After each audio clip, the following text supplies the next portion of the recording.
in the giggling stage again. You're giggly most of the time after 1 o'clock. Why? There's so many complications. Other people are affected. Yes. I'm nervous about the Tuesday because I've never done it. You've done it. We're nervous about this thing because you hadn't done it. And you're a baby, so it's like your first time, right? Scary. Yep. We've got fancy drums for this one. Are you doing that first? Do you want me to do it? I don't know. You know. Just to start it, maybe they'll quiet down. You do as you wish.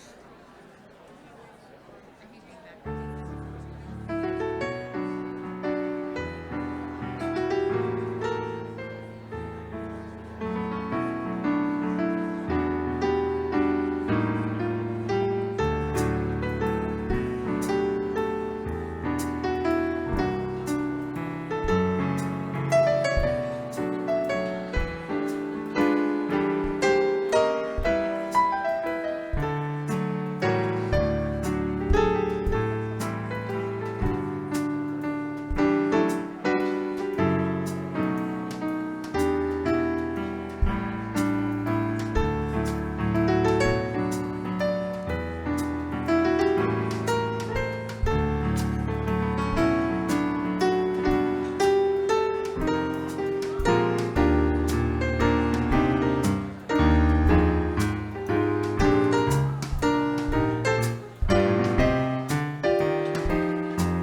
That was pretty.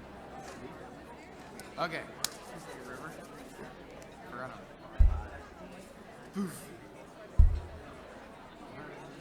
1, 2, ready, and.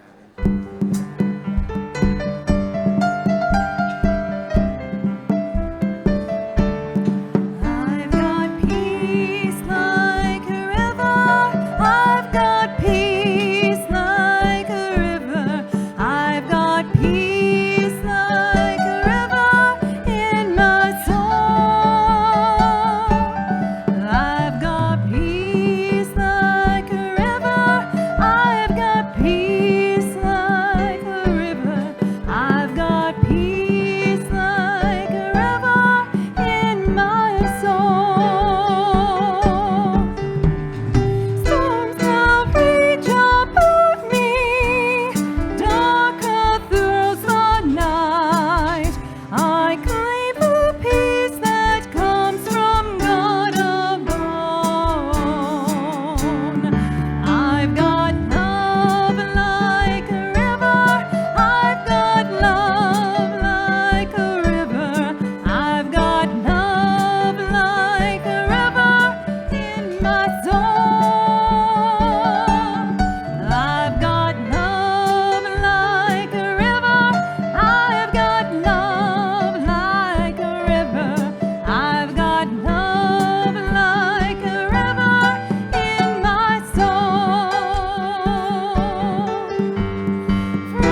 walk together.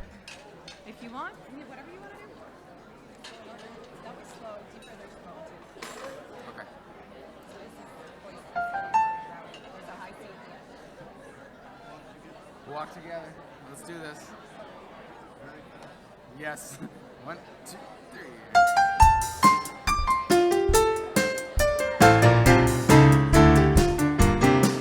Oh, walk together, children, don't you get weary. Walk together, children, don't you get weary. Walk together, children, don't you get weary. There's a great camp meeting in the promised land. Oh, walk together, children, don't you get weary. Walk together, children, don't you get weary. Walk together, children, don't you get weary. There's a great camp meeting in the promised land. You will walk and never tire. Walk and never tire. Walk and never tire. There's a great camp meeting in the promised land. Oh, walk together, children, don't you get weary. Walk together, children, don't you get weary. Walk together, children, don't you get weary. There's a great camp meeting in the promised land. You will sing and never tire. Oh, sing and never tire.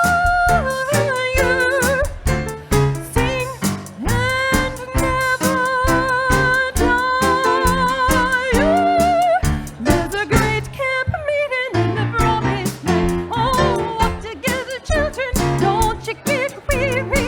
Walk together, children, don't you get weary. Walk together, children, don't you get weary. There's a great camp meeting in the promised land. On your shores and never tire. Oh, short and never tire.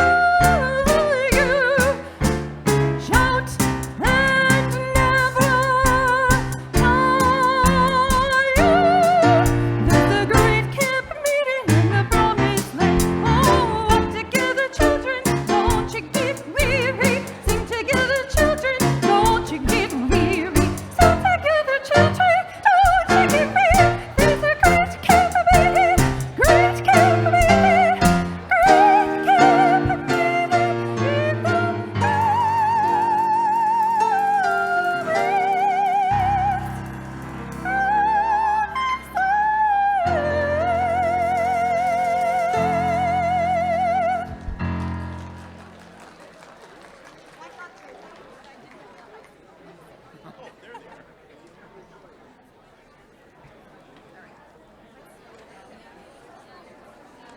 Hi, folks. I have a set of keys.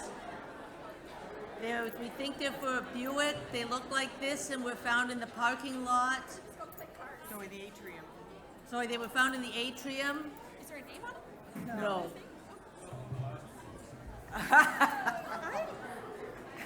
Thank you.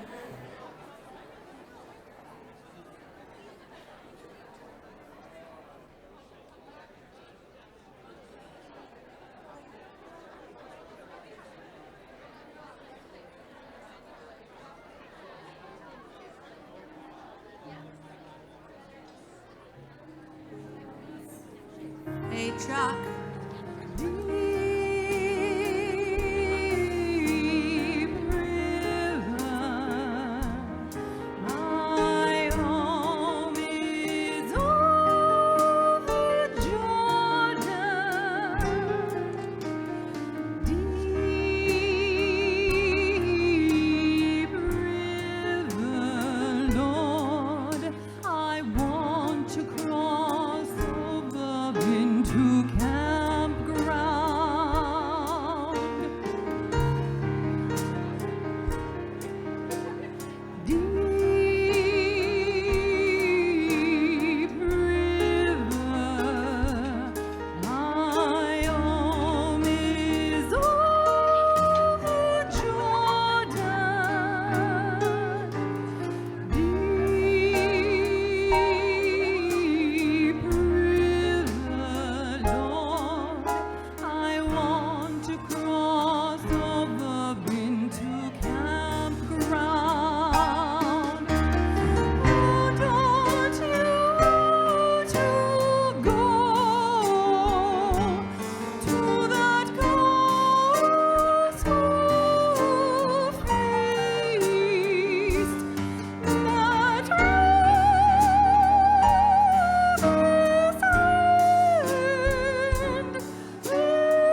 campground. Oh, don't you want to go to that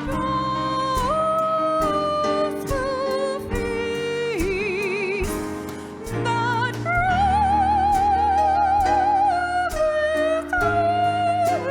land? All is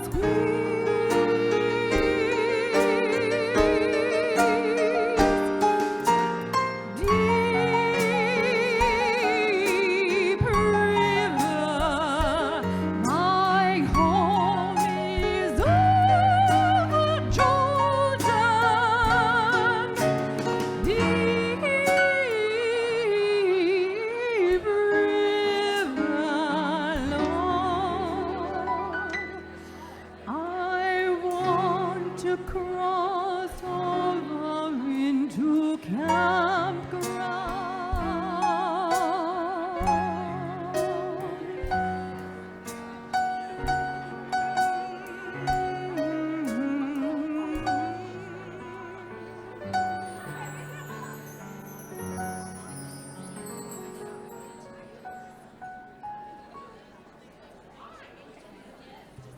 I heard a rumor.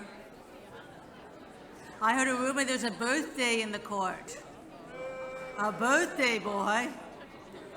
I hear it's Dan Lever's birthday. How old do you think he is? Younger than you or I.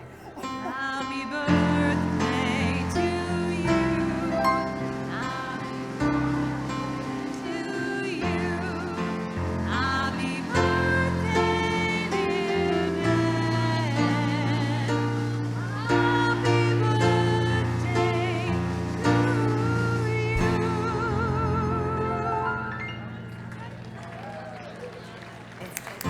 Oh, okay, is Chuck ready in the court? Chuck Scott, where are you? Okay, Eric. Eric, are you up? And when you find Chuck, tell him he's up next. Chuck, you're up next. Now, we do have a request. If you're going to be next, please come and be standing at the end of the ramp, ready for your time. So, Chuck, you can come up now after Eric.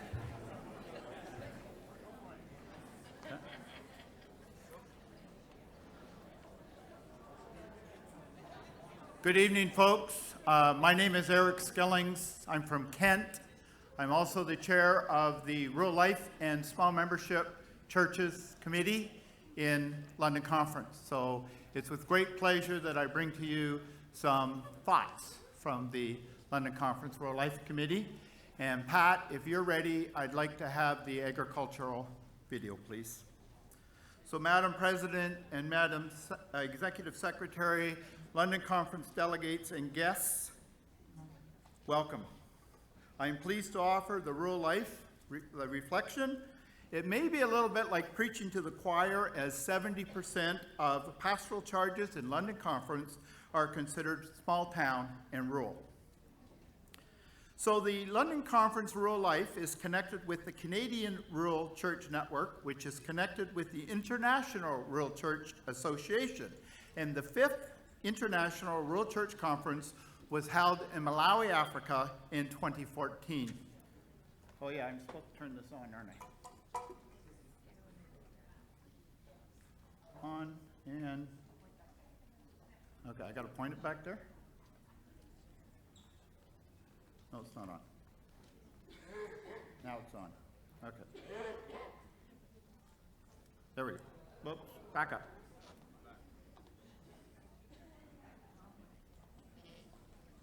Here we are. Okay. Maybe I'll just go like this, Pat, and you can move them forward. So this is the first conference that we hosted, the Youth at Conference, with 4 international youth and 8 Malawian youth. And this was possible with a $2,000 grant from the London Conference Rural Life Committee and the support of London Conference, its executive, and you. So thank you. So, go ahead. So in the year of 2015, there's going to be, 2050, sorry, There's going to be 9 billion people. That's in 34 years. Will we be able to feed everyone? I hope so, because I don't want to be on that committee which decides which 3 billion do not get to eat at all.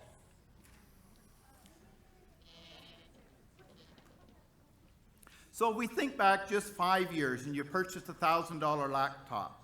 And imagine spending that same $1,000 today, and imagine another 5 years. Wow, there won't even be laptops. You'll be able to do everything on your smartphone.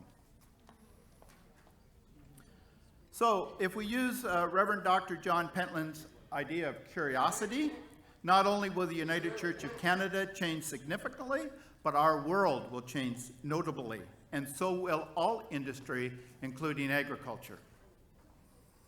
We all travel this world together, whether we travel in downtown London or the rural farmlands of Huron-Perth or the forest of Algoma. Technology will change our world faster than any one of us can imagine, and that includes our personal lives and our business life, including our family farms. In North America today, 97% of farms are owned and operated by families, many in the range of 1,500 to 4,000 acres. Many parents have help from their early retired children and then their 30-something grandchildren. Women have always been an integral part of the farming business and are more so today. Family farms with 2,000 acres cannot sustain 2 family incomes, so the younger generation works out on their 40-hour-a-week job and helps on nights and weekends or takes vacation time during the planting and harvest seasons. So what if bioengineering could save on pesticides, on fertilizer, on water consumption, and that list could go on and on? And since 1996, when the genetic seed with the BT gene was commercially available, 1.2 billion pounds of pesticides were not used in those 17 years from 96 to 2013. That's at GMOanswers.com. So imagine changing algae into biofuel and making fertilizer from waste. We can do that now, but make it about 1 million times more. Just imagine. So now, normally when farmers harvest their crops, they deliver it to the local elevator. And the ethanol plant in Chatham now books directly with farmers for their corn, offering them a competitive price. Now, this is not for all farmers, but many of our younger farmers comb the internet to see for these kinds of opportunities. Canada has the safest food in the world. We can trace just about anything that our farmers produce. It is said that if you go into Sobeys and buy a pound of Hamburg, it can be traced to exactly which farm, which animal, its parents, what it was fed, what medications, if any, were needed, and the same goes for grain, down to the field, the dates, how much fertilizer and chemicals were used. And that's why we should buy Canadian as much as we can, because it's fully traceable. Imagine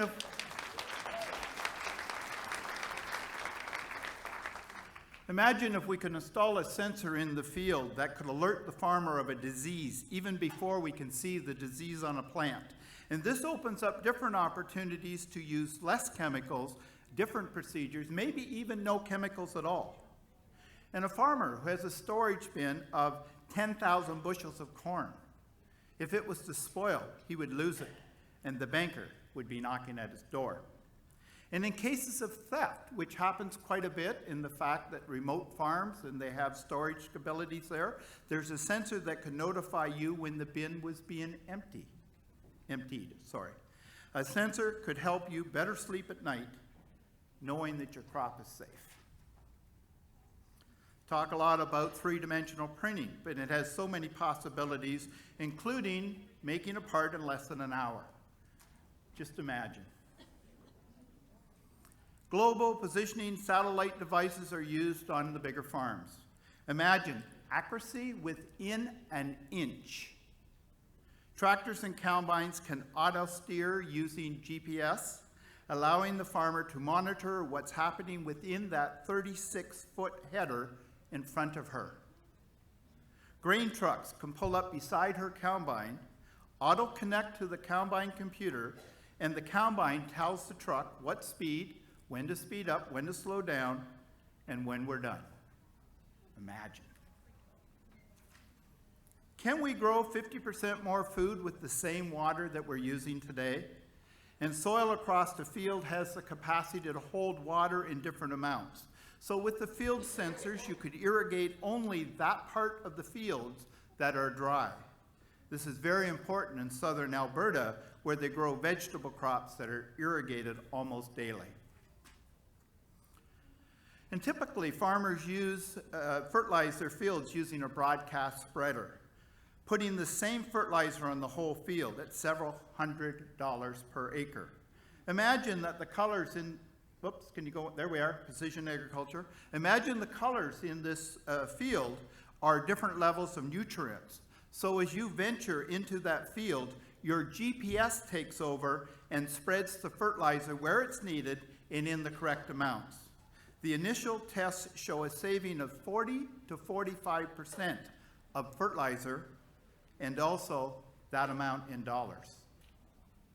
Imagine. And as we collect more data, we can see traits and evolution of diseases. The list is endless. And this information helps us to make decisions being better informed. Imagine if you could take your smartphone and take a picture of a leaf and it tells you what's up with the plant. Because if you can measure it, you can manage it. So this is the question.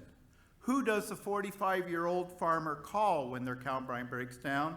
Their 72-year-old dad or her 17-year-old son? Likely the son, you're right. So yes, we can feed 9 billion, and I'm glad that I don't need to be on that committee. So if you're part of a town or rural congregation, this is likely what is happening in your neighboring fields. Urban congregations may be surprised of how many folks they have who have farmed or who are serving farming industry. And where do you think the techies live? Ask your parishioners. What do they think about all this new agricultural technology? What do they think about genetically modified seed? Do they use it? Why or why not? Most combines and bigger tractors have what they call buddy seats. Ask your farmer if you can ride along with them for an hour. And if yes, throw on some old work clothes and get going. It just may be the ride of your life. The London Conference Rural Life Committee sponsors the Rural Symposium. This is a gathering of rural ministers and lay people who share what's happening in their rural communities and hence in the rural churches. Much of the information shared may not be so much as rural as it is for small membership congregations. So check us out at ruralsymposium.ca. And imagine joining us this November for 3 days in Kingston. Your curiosity may receive a few answers that changes the cat. We don't want to kill it. Wherever we might be of assistance, and if you have an interest in our committee, look me up. And may God bless your ministry, ordered and lay, rural and urban, because we do travel along with you. Thanks be to God.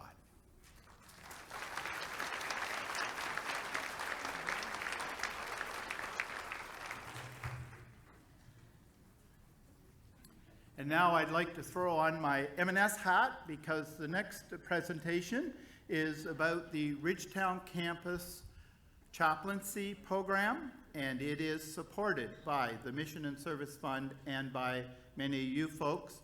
Enjoy, and thank you very much for the opportunity to share with you this information this evening. May God bless you.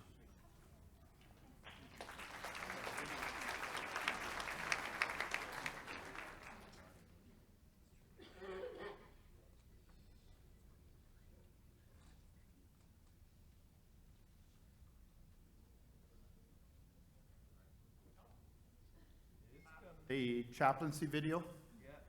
Okay, you're working on it? It's a movie, actually, but.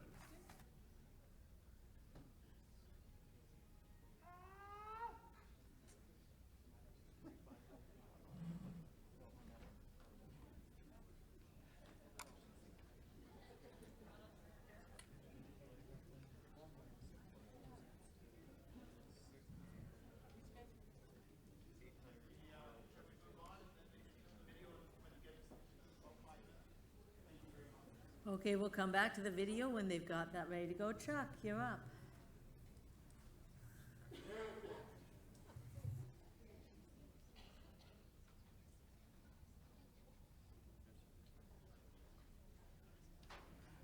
Hi there. Better to be after supper than the last speaker before dinner, I think. Chuck Scott, Kent Presbytery, and I'm on the nominations committee. And my intent is to share with you a little bit about some places you might be able to take on some responsibility and what the process is if you choose to submit your interest. How many of you are currently on a conference division, committee, executive, whatever else? A fair number, but there's some more opportunities too. And there's I think a PowerPoint pitch that will just kind of say what I'm saying as well, but that works. So we have, over the last year, we have had 15 appointments that have come through the nominations committee. We also have a few that are still vacant. That was the wrong way to push that. Oh, okay. So a couple of places where we still need some help is we have a mission and support committee that doesn't have a chairperson. And we also have the Division of Ministry, Personnel, and Education that needs a new chairperson.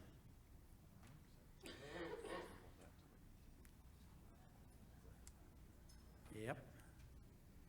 So the conference interview board could use another lay member, and the archives committee would appreciate one or two extra folks volunteering to be on the archives committee. What's not on this list, but what you heard earlier today is education and students now will require a secretary for their committee. If you're interested in any of those, there are descriptions of those committees or divisions. We call them mandates, and those are either on the website or they're out in the entryway there. There's a nominations table, and there are some descriptions of what those committee responsibilities, the organization, are out there. There's also, if you're interested in nominating someone or in expressing interest on your own, we use a self-nomination process in London Conference. There are also out on the table out there some sheets that are called expressions of interest.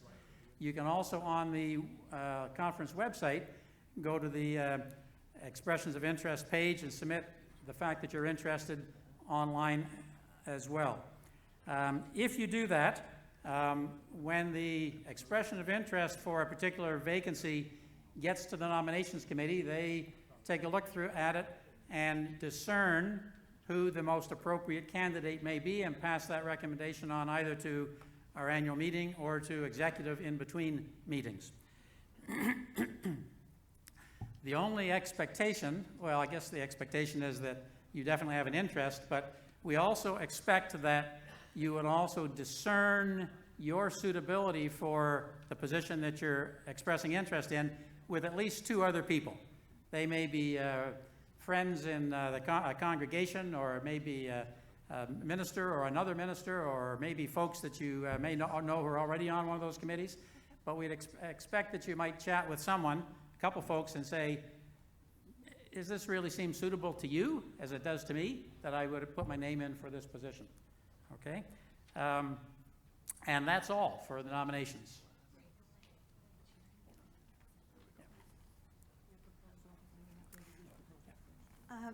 we invite the delegates to take your delegate handbook, and we are going to consider Proposal 6, which is the last proposal that comes through the nominating committee. But before we consider it, we just want to spend a moment on page 27, where we review the process for dealing with proposals.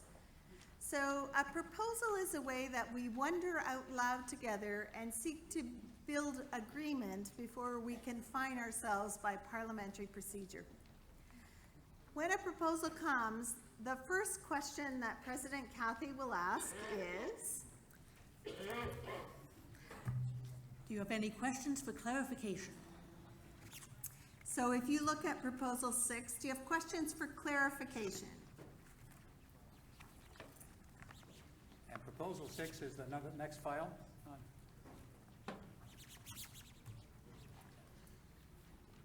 And then either people will move to the mic and their questions will be answered, hopefully, or the fact that we don't have an answer will raise other questions.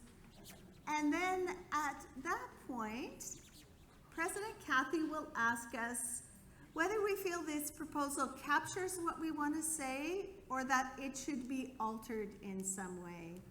So, for example, I might propose that when we talk about youth and young adults, we should define an age group, and we would put after that that youth and young adults would be anybody under 61, so that I could be one because I turned 60 this year. So when I say, President Cathy, I think that should be under 61 because I'm pretty youthful, she would ask all of the court, Are you warm or cool to that idea? Your pink cards are warm. Now, that means you hold up your cards all at once. This is not a vote. So are you warm or cool to defining a youth as someone under the age of 61? oh, I love you. I'm seeing a majority of blue cards, so therefore, no. Now, let's see. If they said that they were warm to that idea, so most people don't like that idea. So if you're cool, at that point, actually, that the way that came, President Cathy would say, we need to talk about this a little bit more, and we'd continue to work at the wording. We're not seriously recommending that. But then what we would do, if we reached a point where we're in accord with the wording, at that point, we'd be ready to move it into a motion. And as the chair of nominating, Chuck would move it, I would offer to second it, and then we would be into the process of discussing the wisdom of it. So what we're doing in the beginning is thinking about, if this is the idea, what's the best way to express that idea? And then secondly, is this an idea we want to adopt? What makes this a good idea for us, or what makes this not the right idea for us? So that's how the process works. So having had a fairly simplistic tutorial, and in my experience, when we move into business, it never goes exactly how I imagine it will. But we're going to share with you the proposal process and begin to work with our first proposal that'll be before us, which is Proposal 6. Okay, we're looking at Proposal 6. This is real, folks. This is no longer the tutorial.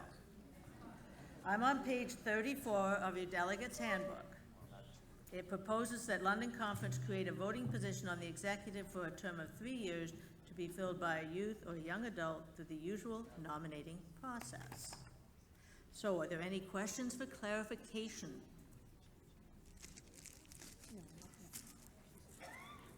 I'm following the process. Okay, are there any questions about that for clarification? I'm not seeing anyone moving to the mics. Oh, I think someone else needs it. Oh, we've got 2 people. Okay, remember what you're supposed to say while you're there. It's written on the mic. Lynn Allen, Oxford Presbytery. Just for clarification, it said in the past that person was usually there because they held a different position on the board, correct? So are we asking now that this would be a specific designated with no other responsibilities as such, as being a youth representative? Or if they're if they are, if there's already somebody serving in another capacity who falls into that, is that position still there for a youth? I guess is what I'm asking. That's a really great question. Thank you, Lynn. What we realized is that we have so often had young adults serving on the executive that this actually never happened until Charles retired. And then suddenly we were without anybody who was as young as Charles is. So, so what we thought is it would be helpful to have a designated position. We may very well have young adults in additional positions, but this would be someone whose role was to be there as a representative of our youth and young adults. Does that help clarify? So there may be other youth and young adults there with other roles, such as, you know, Charles was our general counsel, executive representative. Somebody might be the chair of a division. They might be the representative from their presbytery. But this would be an in addition to that, so that we would be sure we always had at least one youth or young adult voice at the executive. Microphone number 1. Colin Snyder here in Perth Presbytery. Do we have set parameters for what age youth and young adults is, given your, given your 61 parameter? I thought maybe there might be something a little bit more concrete. Colin, my friend, are you saying I don't look young? No, I just wonder if there are some numerical values. actually, there are. So a youth is normally considered 19 and under, and a young adult is up to 30. Microphone number 1. Brad Morrison, Lambton Presbytery. For the past 10 or 20 years even, we've developed a youth forum where we have people who do represent the youth throughout the conference. I'm curious, is there a way that we can connect this position to that organization so that there is representation of those young people from Youth Forum, rather than simply choosing someone apart from that organization?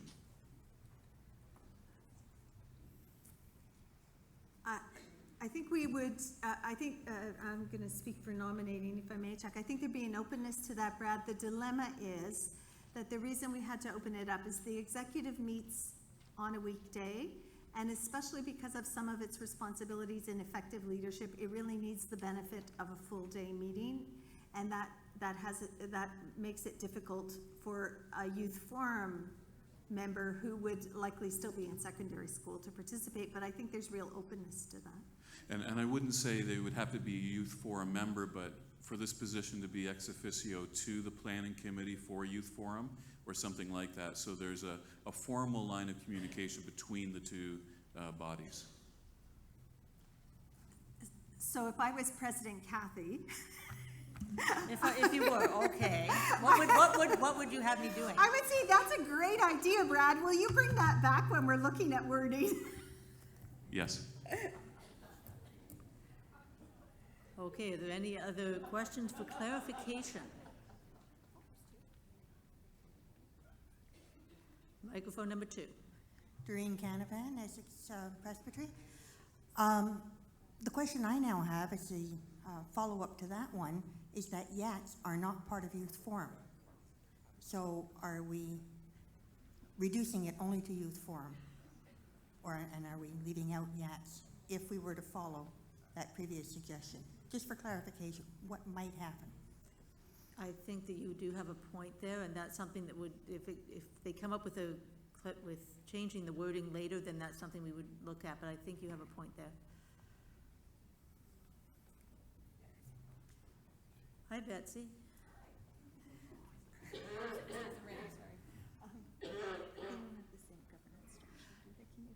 Microphone number 1. So I try again. I know who I am. Now you are. Brenda McMain, Lambton Presbytery. So am I to take it that there has been no conversation with YATS or about this prior to it coming here? During this past year, we have had a young adult, a YAT, who has been a corresponding member of the executive. It was advertised through the nominations process, and someone came, I have no idea, we don't hear how many people nominated or self-nominated, but we did have a person on the executive as a corresponding member. But the executive does not have the power to make that person a voting member. That's why it has to come here if you wish to create such a position. So if we agree to create such a position, is this individual a name that will come forward for us to nominate to that position, or whoever? That would go through the nominating committee. Yes, but is that, If that person chose to, are they on it for 3 years now? Well, We're changing they the were position. corresponding members, so I think It would open it Chuck up again. has an answer to this. Good. When we went through that process and advertised the vacancy for a corresponding member to executive, the individual who applied, Jessica Swantz, we had talked with her about the intention to bring that towards the annual meeting with the intention of making that a full voting representation to the executive. Our sense is that she would continue in that role, having been a corresponding member for that first year and a voting member on an ongoing basis. And this is for a 3-year term. thank you. Microphone number 2. Alexander Walker, Middlesex Presbytery. In a response to the one previous statement, if I may, just as a quick reply, I suppose. Along the same lines as what Brad was speaking about, as an ex officio member of the Youth Forum Planning Committee, any person filling this position, I think from a YAT perspective, would be entirely acceptable and not seen as discluding us, provided there was an open line of communication between the YATs as an organizing, as a group, very easily through the organization that we have through the annual meeting organizations, in the same way that they would the leadership committee. So I can say that, at least from my perspective, it would very clearly not be over our heads, or in discussion with Youth Forum being in discussion with Youth Forum would not mean that it was leaving out YATs. Anyway. Thanks, Alex. Thank you, Alex. Is there anybody else going to the mics for clarification?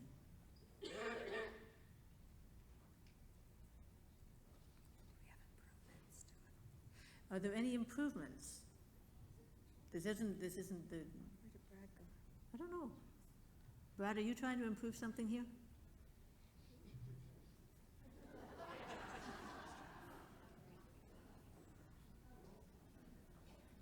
Microphone number 1.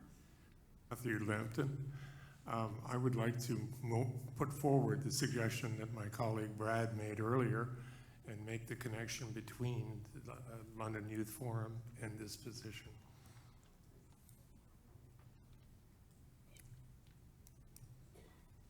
So Matthew, are you seeing this as exclusively a Youth Forum position? Or are you seeing that as in addition, so that we would expand it to read 3 years to be filled by a representative of Youth Forum and also a youth and young adult? Precisely, yes.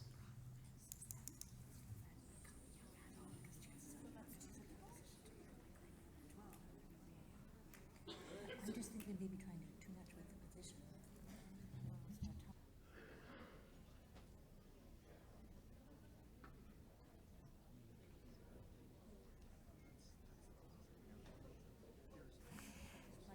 You know, friends, we're trying to figure out the mechanics up here of how one program we have runs into another. So, you know what I think we need to do? Can we just take it away and come back? Because that would be helpful, because we're trying to do that, and we're just trying to figure out, and I just wonder, Ian is here as Chair-Elect of Youth Forum. Maybe if Ian and a few of the YATs and Betsy and Chuck and I and Kathy could meet at the end of tonight, we'll work at it for you, okay? So thank you to those who are at the mics, but if we're doing that, then do you need to speak to us at this point?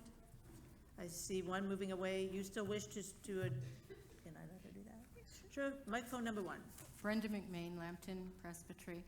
I guess if there's a problem with, you have your meetings for a full day during the week, have you taken that into consideration, that these young people might be in college, university, or high school, and how can you accommodate them so that they are going to be able to attend? Just want to ask that. we meet when we meet, and I don't think, because it's a full-day meeting as it is, trying to move into an evening meeting for example, wouldn't work. So that whoever would be nominating or being nominated would have to be able to be available at the times when the meetings were. I agree that that does limit who can be there.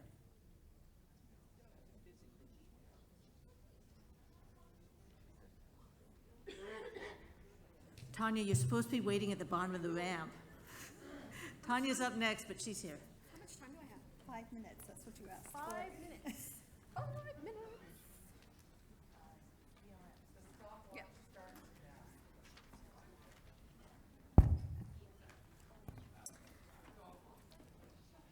So I am Tanya Cameron, and I am a Minister of Vocations and Training here in London Conference.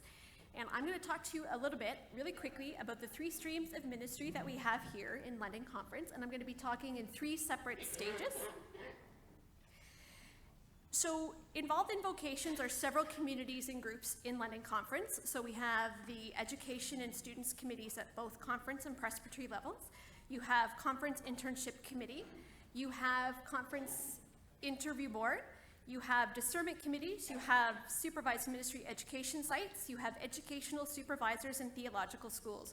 So by the time a candidate such as Dave comes to you today for the final vote on the candidates, at least 37 discrete individuals in an official capacity have had a chance to evaluate him and his ministry in the formation by the time he stands before you today. And I help resource all the different committees that make that happen. So I'm going to start my slideshow.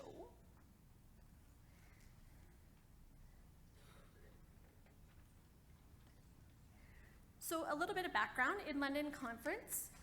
These are the people we have in paid ministry positions. So totally we have 165 in paid ministry positions outlined in the slide.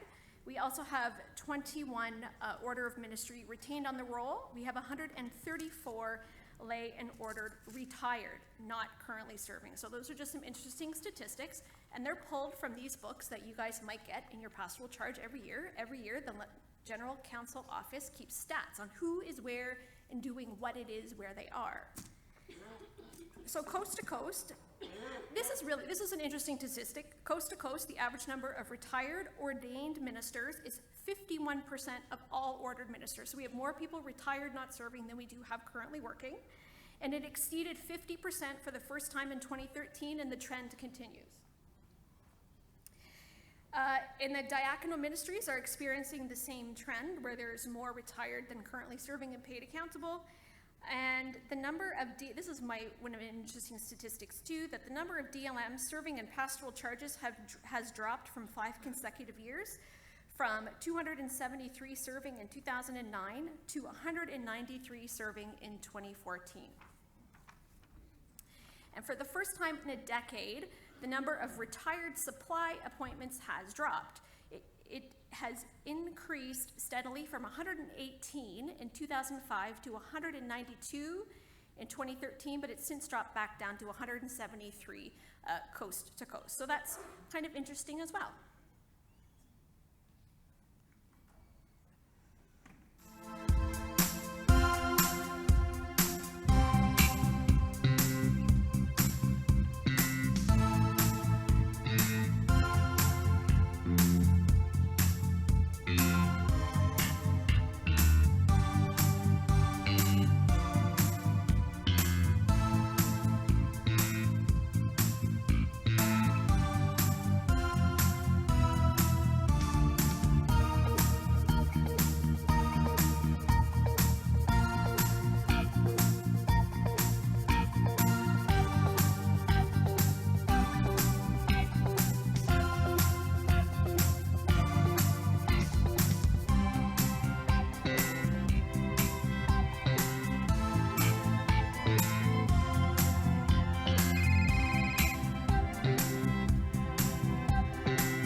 So one of the ways that you can be a leader in the church is to be a designated lay ministry.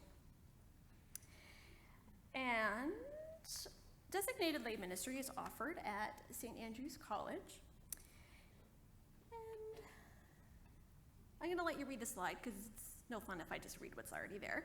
And they are presbytery accountable lay ministers who accept a leadership role for defined periods of time and for specific forms of service. Leadership roles include the work of preaching, worship, sacrament, pastoral care, education, or other forms of service. So how a designated lay minister learns is through learning circles. So twice a year they go to St. Andrew's College and they do different learning circles. And the learning circles are the community story, which is proclamation, including preaching and evangelism. They learn about the learning community, includes lifelong learning and development and learning styles. They learn about the organizing community, which is governance and policy in the church. They learn in community, which is modeling effective leadership in various ministries. Living diversity in community, which is multi-faith understandings and intercultural and ecumenical understandings. And they also do caring for community, which is ecology and stewardship and pastoral care. And that, I'm going to leave you with that because tomorrow we're going to come to diaconal ministry. But for now, my time is up. So if you have any questions about designated lay ministry, I hardly covered it all in the 30 seconds I spoke. So come and find me. I'm just right there. And we'll see you again tomorrow. Thank you, Tanya.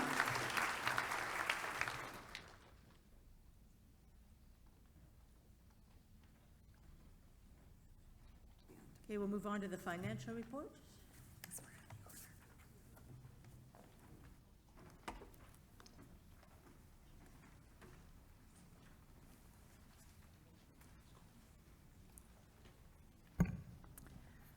Good evening, ladies and gentlemen. My name is Mary Ann Silverthorne. I'm from Oxford Presbytery, and I'm the chair of the Division in Finance. And now comes the most exciting part of the whole meeting. It's supper.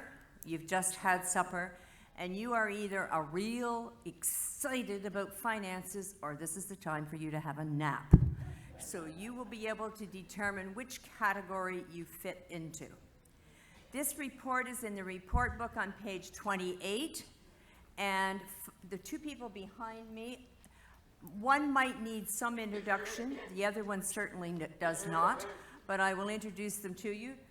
The person seated is Bev Slater, who is the treasurer. The person standing is Brent Kaslik, and he is the assistant treasurer, and we'll deal with those roles in a little while later. First of all, the mandate of the Division of Finance and Administration is to establish a financial plan for the conference that meets the needs of the conference. The division has oversight of the following areas: a budget, archives, property, Fairfield Museum, and the overall financial health of the conference. A few highlights for you to recall and consider. You may remember that in 2011, we adopted a new formula for calculating the assessment based on 3% of column 40.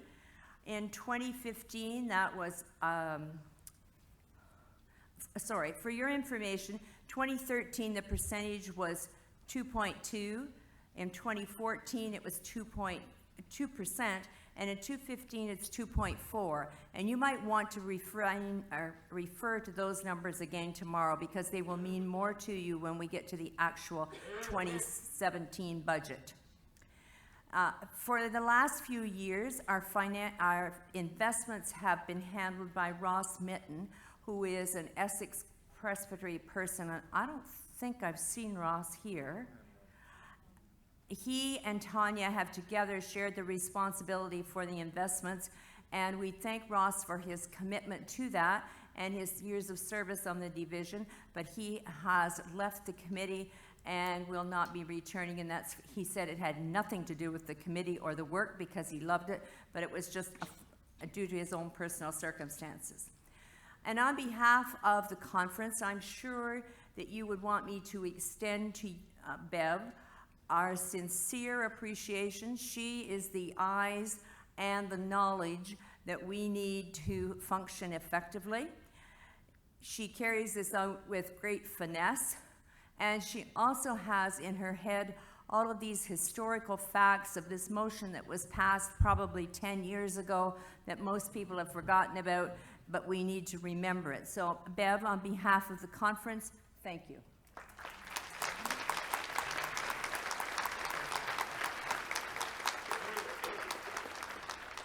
Also, I want to extend our thanks to Brent, who this year has been in training, so to speak, but it's amazing how I've listened to Bev say, Brent, this is the last time I'm going to do this. This is your job from now on.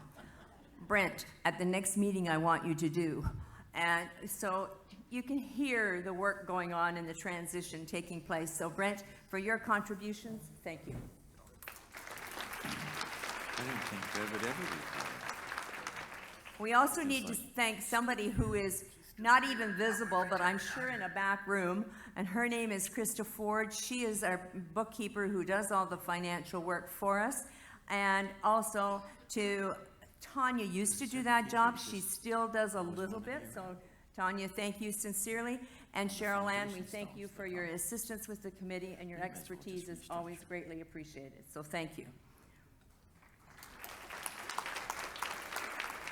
One of the challenges we do have is facing the declining grants from General Council, but I need to tell you that London Conference finds themselves in a unique position, and that is we are not rich, we are not wealthy, we survive on what we have, and we're doing very well with that.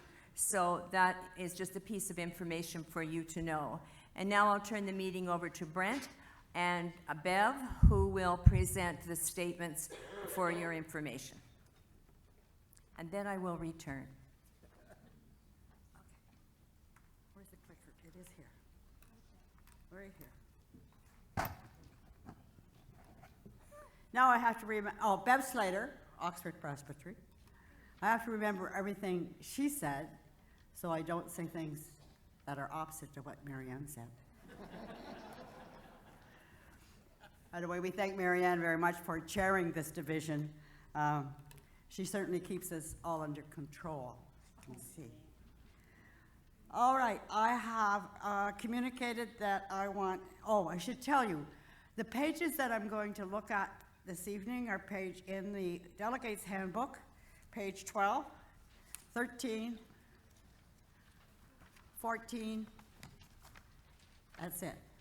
Oh, 50, oh, 12, 13, 14, 15. Page 16 is for tomorrow. So we're looking at the statement of financial position.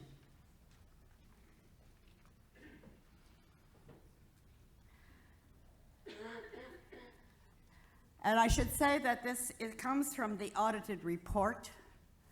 The audited report has not been viewed by the conference executive at this point. It is usually done in April, but it was not completed for the April executive meeting, so it will go to the June executive meeting. So you are looking at a draft audit report that has not been approved by the executive. There were various bumps along the way in doing the audit this year, and one of those bumps was that when the auditor completes the audit, then a partner of the company reviews it. And it was a new partner who looked at it this year and requested that there be some new formatting. So through May, we were formatting the audited report. And the last sheets that we received were on May the 18th. So we have come right up to the line to get what we have got for you. So if we look at page 12, we see the assets of the conference at the end of 2015. This page has both 14 and 15 on it. The cash assets include what is in the bank, and in that bank account, it's more than one bank account, but it's the general bank account, plus it's $82,002 that was held in the bank account at the end of 2015 for new ministries. and 22,380 that is in the archive fund and not invested at this point. Short-term investments are GICs for the archive fund. Accounts receivable, HST, that is to be applied for, and prepaid expenses. The investments that the conference has are either with the Asante Investment Organization, of which Ross was keeping an eye on, and the United Church Foundation. The conference itself has some funds in the United Church Foundation, as well as the new ministry fund is invested in the United Church Foundation. So you see total assets of $1,036,711. Liabilities, accounts payable and accrued liabilities. Again, we owed considerably salary and benefits at the end of 2015. So you see accounts payable of $66,444. And that was because we had not received the invoice from General Counsel. Deferred contributions, if you turn to page 13, and do I have to, are you gonna move it, guys, or I have to click it?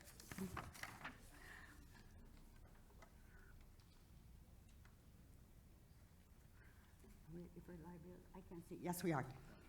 It's hard to see over there. Oh, right there, right.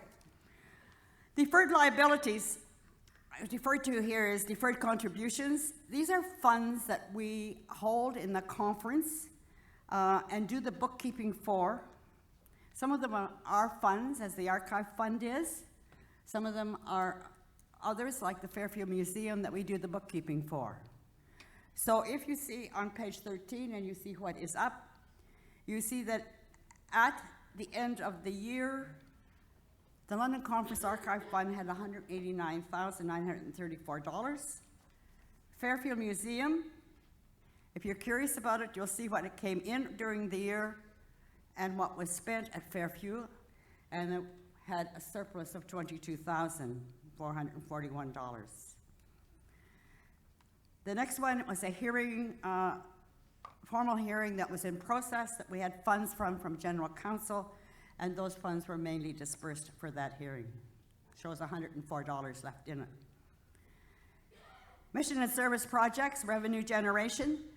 That is some money that has been there for some time, and if you listen to David Jager this afternoon, you can imagine that he might be holding some workshops and so on, and there is some money there in London Conference for him to work on those. Money that was in the conference for the Institute for Special Ministries was for youth work, and the conference last fall transferred that to Five Oaks, and it was to be used for youth ministry there. And attached to that was the fact that if it was not used, it would come back. So we're not sure just at this point what will happen. We may have that money back with us. Congregational learning grants.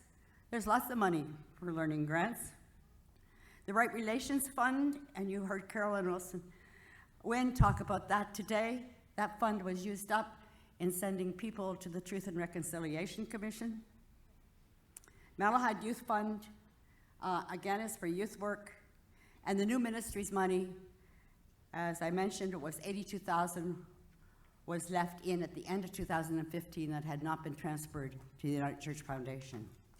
So those were the liabilities that are referred to on page 14. Page 14, no. Where's my pages? Page 12, yep, page 12. There we are. So if there are any questions about the assets and liabilities of London Conference?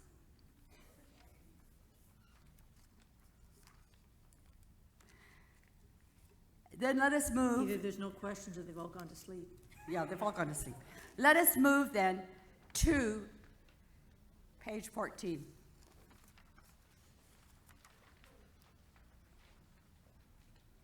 Where did we get our money and how did we spend it? In 2015, you'll see the revenue under donations, that's your donated travel. The grants from general council, $272,932. Our investment income of $15,354, and our presbytery assessments of $589,586.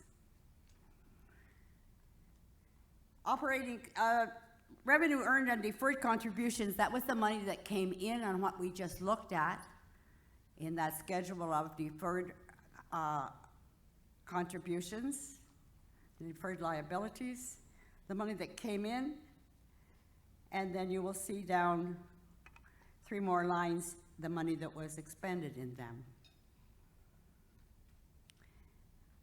So $1,045,772. Our expenses, operating expenditures, and that's on the next sheet. That's page 15. And this is where we had to do reformatting. This expenditure now includes not only the things that were originally on our expenditure sheet of salaries and benefits, travel, anything continuing to staff, to executive, through down to also office expenses. We used to have a separate schedule for office expenses with Schedule I.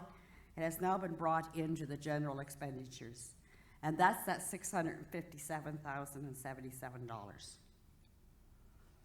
So we might stop there to ask if anybody has any questions about expenditures. Nobody? Then we'll go back to 14. Below the operating expenditures are the expenditures of the various divisions and the annual meeting. And so you saw the total expenditures at $980,307. And a surplus in 2015 of $65,465.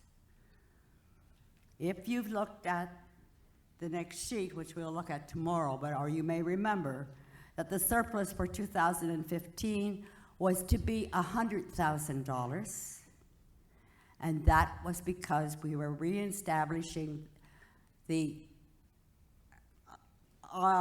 reestablishing a reserve fund for money we had taken out in 2014 to pay legal funds. So we should not be shocked when we see that we ended up in 2015 with $65,465. The one place where the money was not spent was on salary, because in 2014, we were still budgeting for a camping staff person, which didn't come out. There, anybody, any more questions? Microphone 1. Middlesex? Say your name again, please. Ann Kidd, Middlesex. Thank you, Ann. I'm on page 15, the second line from the bottom. Legal contingency fund. I don't know what it means, but there's a colossal difference between 2015 and 2014. Could you explain that? That is a fund that has been established by the executive. It's always maintained at $60,000. If we use money during the year, at the November executive meeting, there is a motion on the book where we transfer money into that account to keep it at $60,000. So it was the initial amount, the larger amount represents the initial investment plus the legal fees for that year. I can also answer, if you want some further details, some of that money for legal funds was used around some cemeteries that were being land deals. Some of that money was used in closing down Iona College is one, which Iona College was moving to, I've lost the word.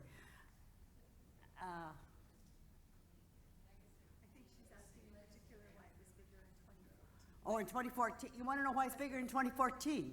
Yeah, I mean, the difference Because is huge.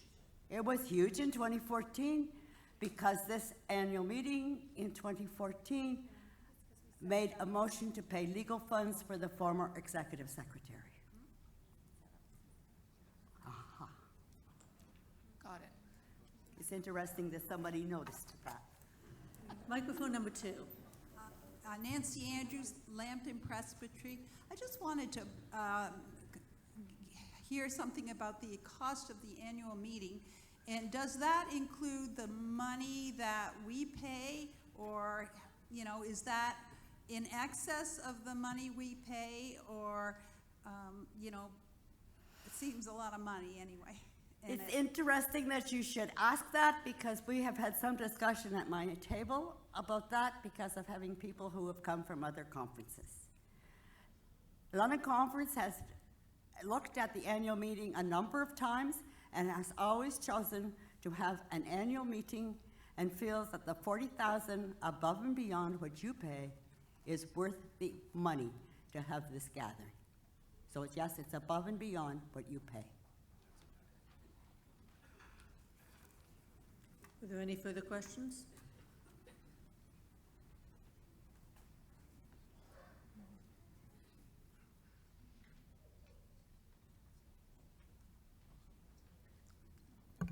That concludes our report.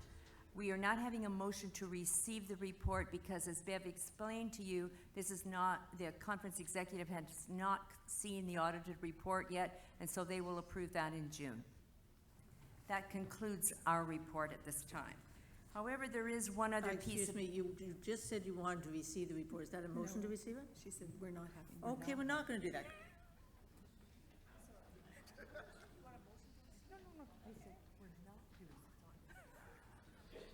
We'll get this straight between us in a few minutes. There is one other item that we need to deal with, and it's an item that some people don't know anything about. So if you've been having a little nap, now would be a time to kind of zap yourself back into the reality world. But first of all, Madam President, there is a guest in the court that I would like permission to introduce at that time and bring that individual forward. Please do so. We would like to invite the guest, who is Alan Slater, to come to the stage with us, please.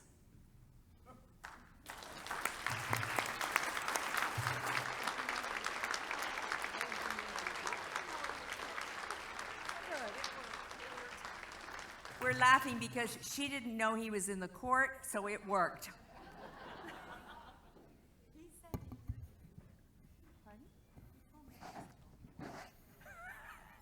Welcome, Alan.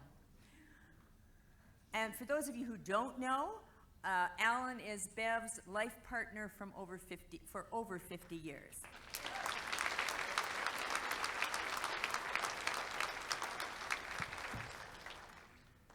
Born in Lambton County, Bev Slater received her degree in household science from Guelph and began her teaching career in Central Elgin, St. Thomas in 1961, teaching home economics and math. Home economics, we don't even use that word anymore. In a short time, she moved to Stratford Northwestern, where she taught home ec and science. And in 1962, after teaching on Friday afternoon, Anne was born on Saturday. When Alan came to pick Mum and the new baby up, Bev insisted on stopping at the school to get the exam papers she needed to mark. That was in December, and she returned to work in January, teaching afternoons only. Now we know something about her work ethic. With 4 children, ages 7, 5, 3, and 15 months, Alan and Bev left for Zambia, where they lived and worked for 4 years. During the children's teenage years, Bev stayed home to be a mum, taking courses in accounting and farm bookkeeping. In 1992, she was elected treasurer of London Conference. Now comes the math. You should be able to know now how long she's been treasurer. A position she's held for 24 years. Previously, she was chair of the Finance Committee. She has served with 4 executive secretaries, but this time she has decided to pass the torch. That's what she said. Some of the rest of us said, sort of. Mother of Anne, Bill, Sarah, and Stuart, and a grandmother of 7 who lived from Whitehorse to Halifax, Bev is a true family person. She and Alan are personal chauffeurs for their many family members. She's just telling me today, Grandpa had to take one of them to someplace this morning at 7 a.m.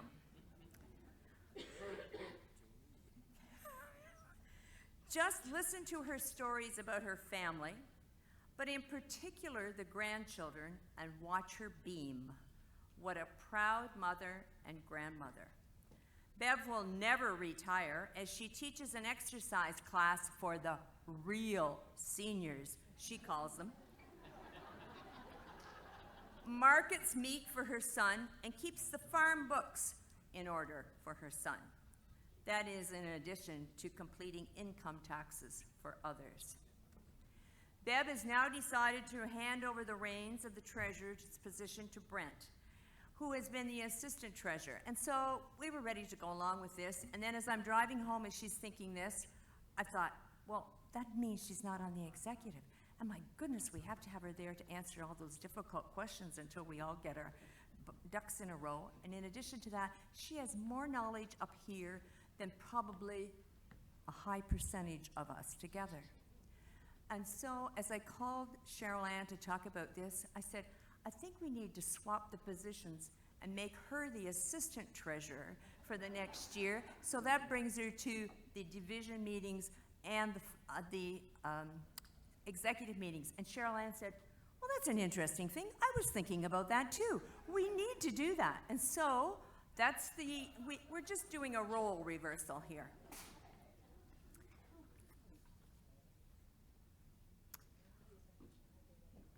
Bev is a dedicated, highly organized person with a keen sense of humor. It's indeed a pleasure for me to work with her and to call her a true friend. Bev, thank you sincerely for your dedication to this conference for the past 24 years. We look forward to your continued involvement for many years to come.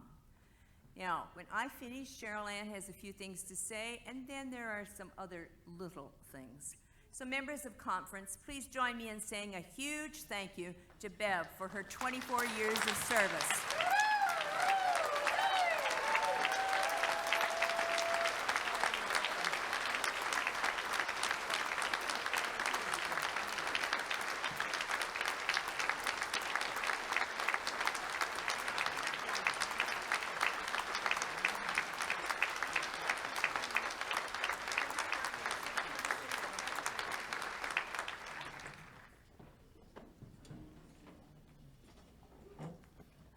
Bev, there's not a lot to add to what Mary Ann said, except that I do want to make note that in many changes throughout our life as a conference, you have been the constant presence.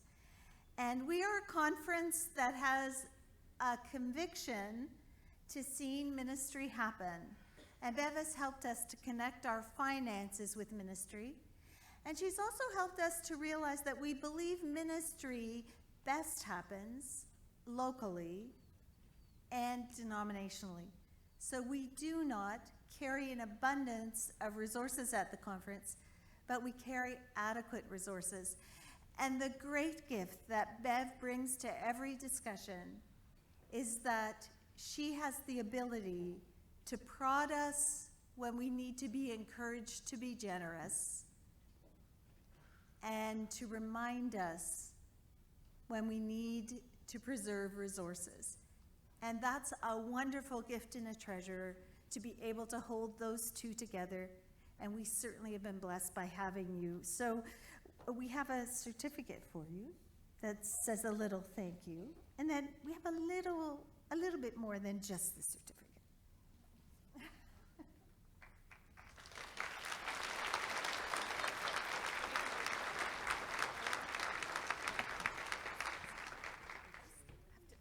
want me There's to? a little bit more.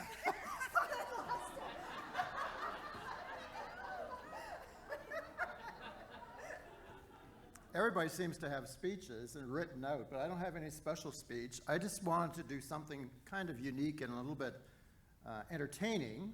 Since Bev is going to take the summer off and enjoy herself, and I'm supposed to take over, I thought these two items that I'm going to give her would be most effective that she could use during her summer and maybe during the time that she may be away. Bev?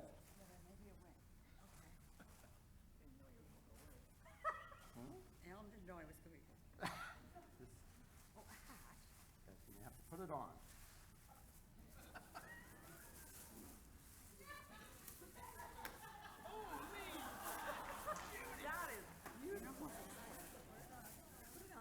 Put it on.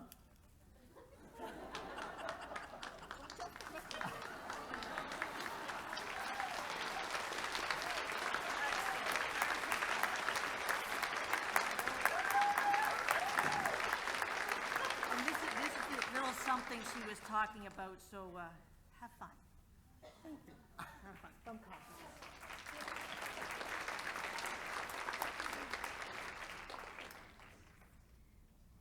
First of all, I have to tell you who's excited about the hat.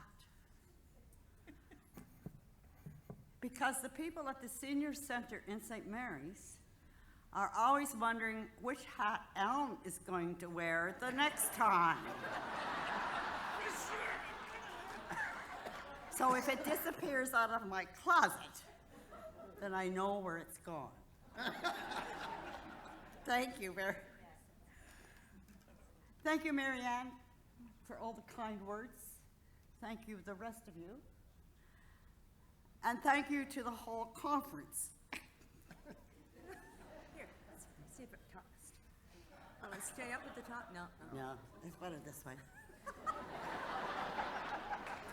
I have thought she said some people didn't know. I knew what was going to happen, and I've thought times about what I would say. Yes, 4 executive secretaries, all quite different and quite interesting.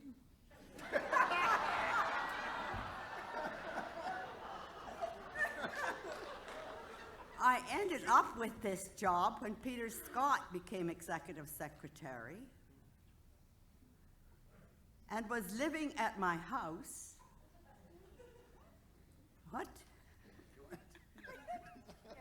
He needed a place to board, and he wanted, but before he came to move to the house, he also said he'd become executive secretary if I would become treasurer. That was all fine and good, and I had very good support people in the office, and I have to think of Carol Hockey, who was great in the financial position, but also in the office with Heather Scott. Oh, not Heather Scott then. Heather Smith. So then I became aware that the executive secretary and the support staff were becoming quite good friends.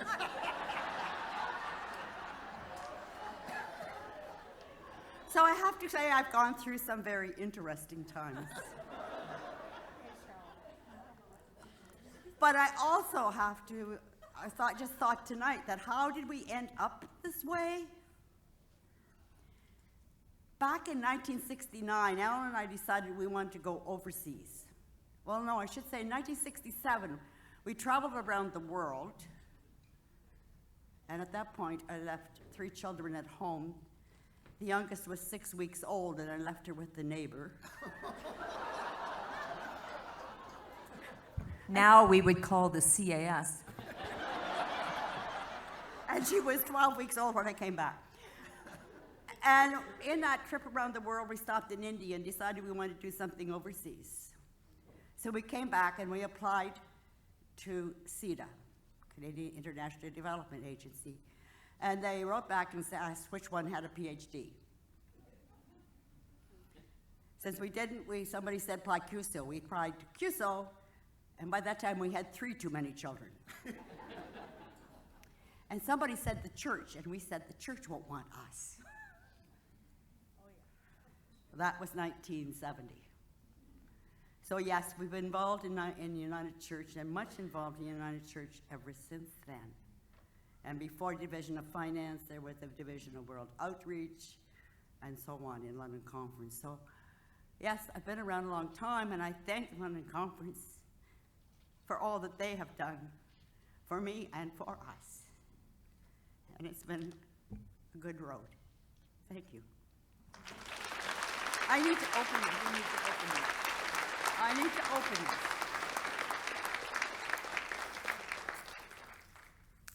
And do you know how difficult it is to get the treasurer a gift when she sort of keeps track of the expenses that are going, and you kind of have to almost like fix the books, you know? That's why they don't balance.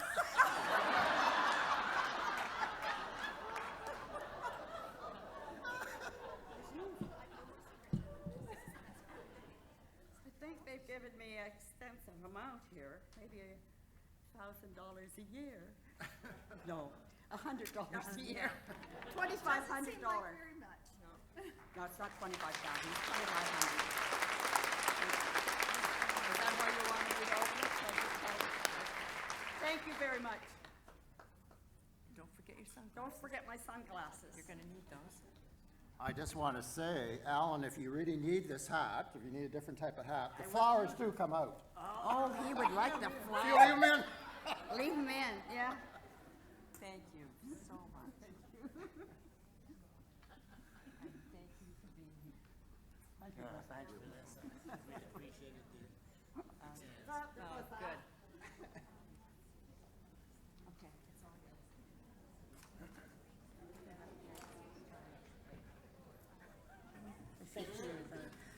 Okay, thank you ever so much. And now that was interesting for a financial report, yes?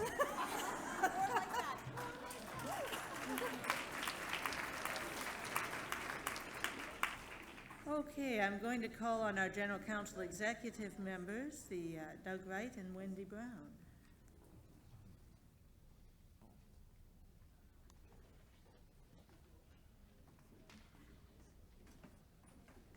That's not Wendy Brown, no.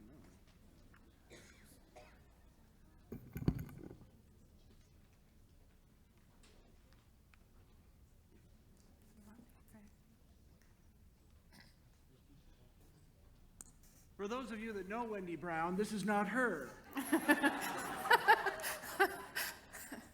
This is Don Hill, my neighbor in the Elsa Craig Pastoral Charge just across the border in Middlesex Presbytery. And we have someone else from Middlesex Presbytery here tonight. And we're doing the remit one, we're doing the General Council Executive Report, we're melding them together, we'll be moving back and forth between the two, and hopefully make up some time. Good plan.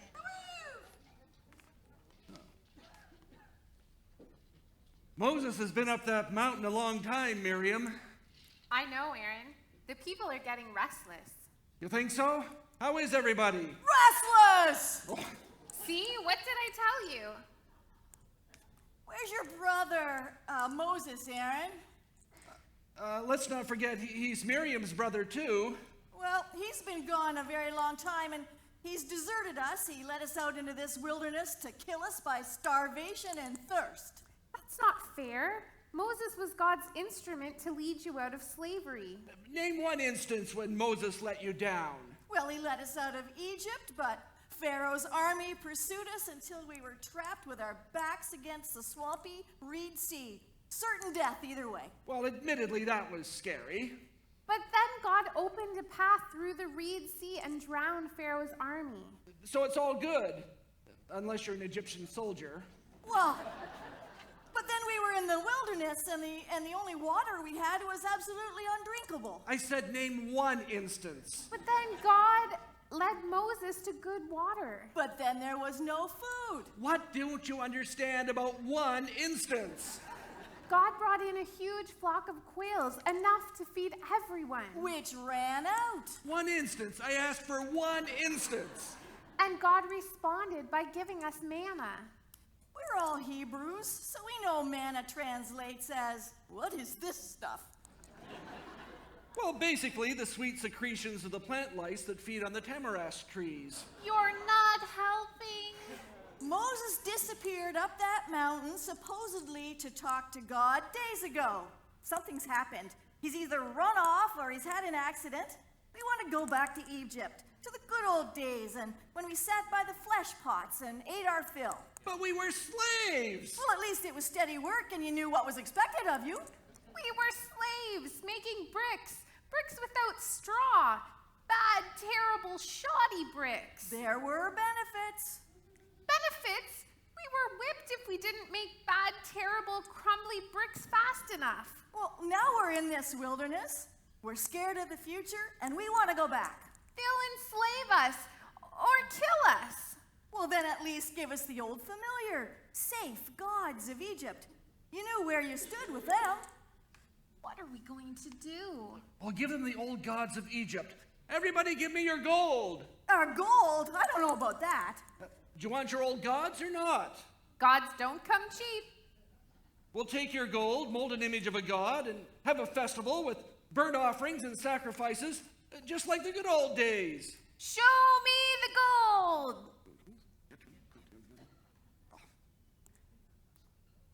Behold! An idol of the gods of Egypt, a mighty gold bowl. It looks like a small gold calf to me.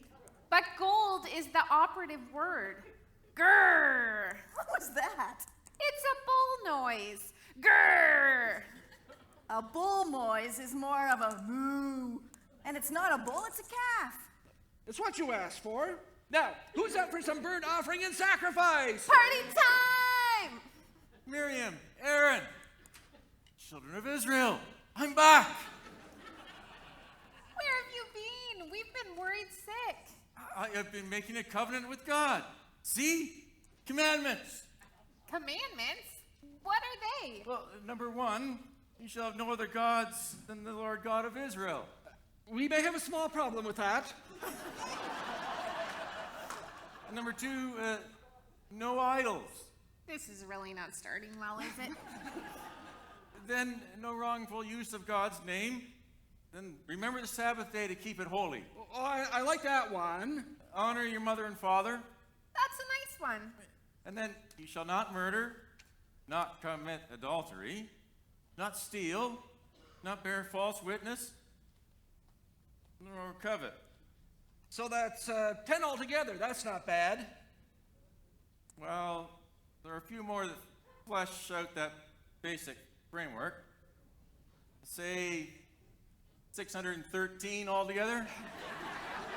613? All in that tablet? Well, it's a small font. What is that? It's a bull. Grrr! Well, a calf. Made of gold. Grrr! A calf goes moo, not gold. That's it. Everything's ruined. Ow. Ow.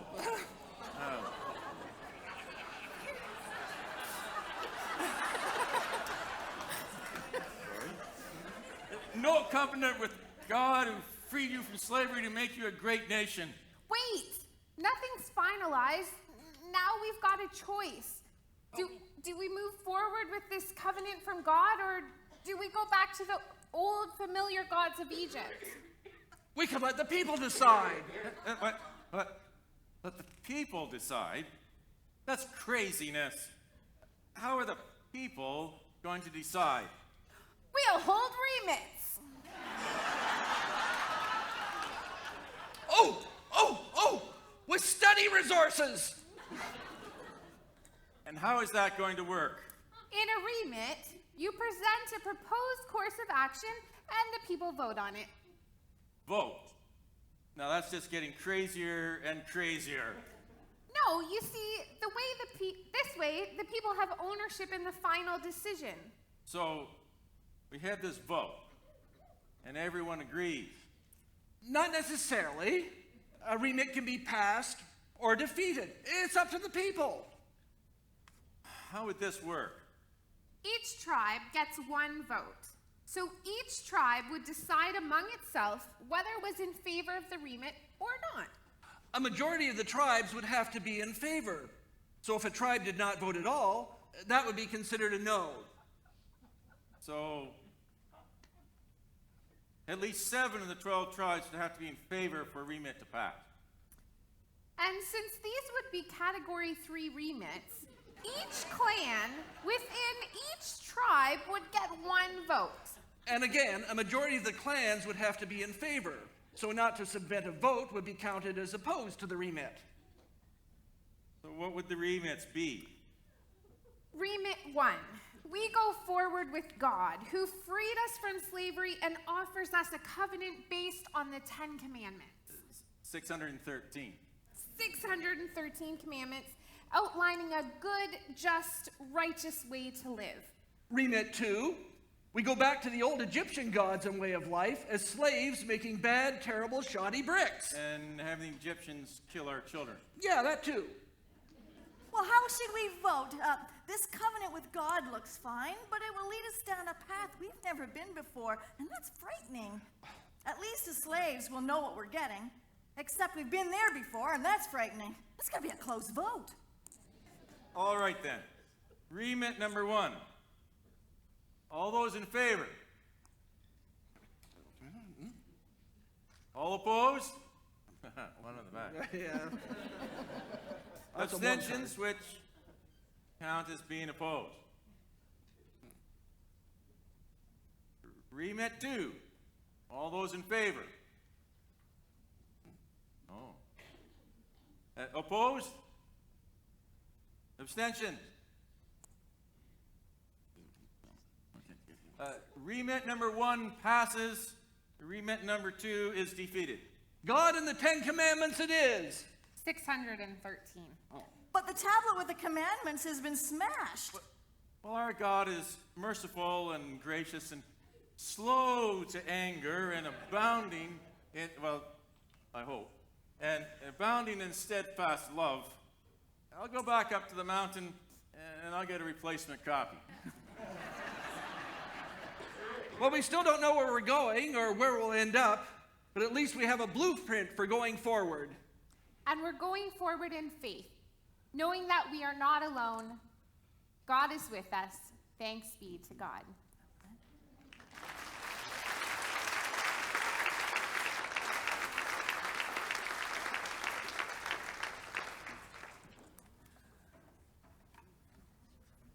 Okay, so now we're going to talk about remit number 1. You've heard all about remits. Remit number 1 is, does the presbytery, does the pastoral charge agree that the United Church should be reorganized into the 3-council model approved by the 42nd General Council 2015, and that the basis of union be amended to reflect this change? Now, this doesn't mean that we discuss the minutiae of the proposal. It's a binary thing. It's yes or no. And if we can roll the video, all will be explained. That's the PowerPoint. That looks as if it's the PowerPoint, fellas. There's a video not embedded within the PowerPoint that was separate.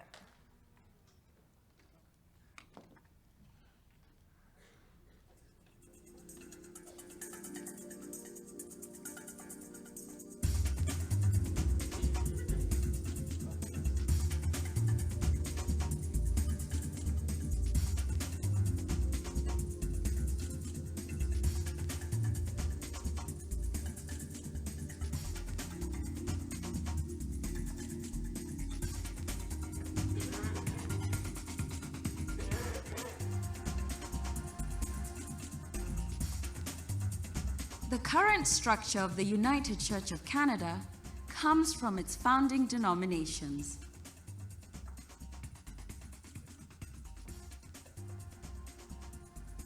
From the Methodists, we got conferences.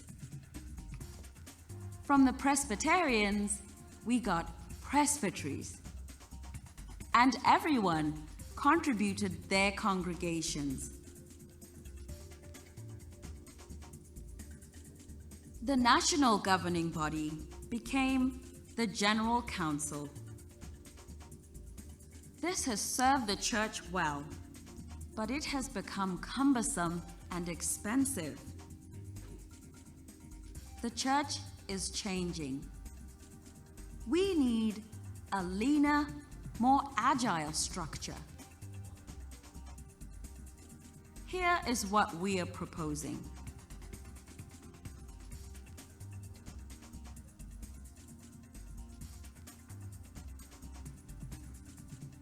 Congregations and other groups would be known as communities of faith. Communities of faith would be encouraged to form clusters in their areas and connect with networks across the church for support, learning, and collegiality. Presbyteries and conferences would be combined to form regional councils across the country.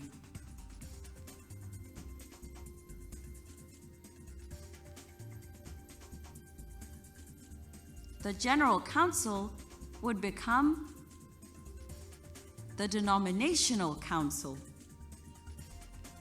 For full details of all our recommendations, we invite you to read our report.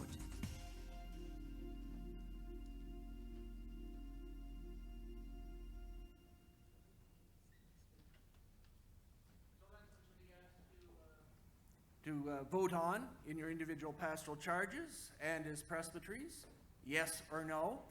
I said you can see the monitor. Oh, yeah.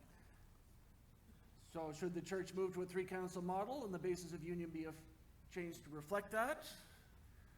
So the first part of that was the communities of faith. Could we go to the next slide, please? Or do we control that here? Oh, we can do. I don't know. We can do. Point at the back. All righty. So, just to reiterate what the video actually showed us, what does this remit propose? Obviously, formation of that denominational council. And definitions seem to be the point where most folks are having difficulty getting their heads around them. So, by definition, what is a community of faith? And that's a regular congregation, some of those foundational bodies that we all recognize as we know them today, but also to include new kinds of communities that meet in less formal settings. They could also group in clusters, and then those clusters or individuals within those congregations or those communities of faith could network with other church members across the country for special projects or issues which they're particularly passionate about. So clusters would be geographical, and then the other networks would be based on common interest. Yes. Absolutely. So then what would regional councils then look like? Well, as mentioned in the video, they'll replace presbyteries and conferences, provide support and advice and services for our communities of faith, and provide that ongoing support for ministers and pastoral relationships. Support also in buying and selling and renovating of property. The denominational council will take over all of the duties presently shouldered by the general council, make decisions on issues such as theology, denominational standards, public witness, and the governance structure. There will be a very small executive, smaller than what we already have. I think the proposal goes to about 18 individuals in and around there, and those people will be making those timely decision-making activities. So, are there any questions around the proposed three models or the three structures within that model? Because there are study resources available which go into great detail about all of these. And I have to actually give credit where credit's due. There is tremendous resource being prepared for us as leaders of our church communities to be able to be leaders in education, making sure that our church families and presbyteries are very well informed when they're making their decisions. So credit due to those folks who've created this. They're wonderful resources.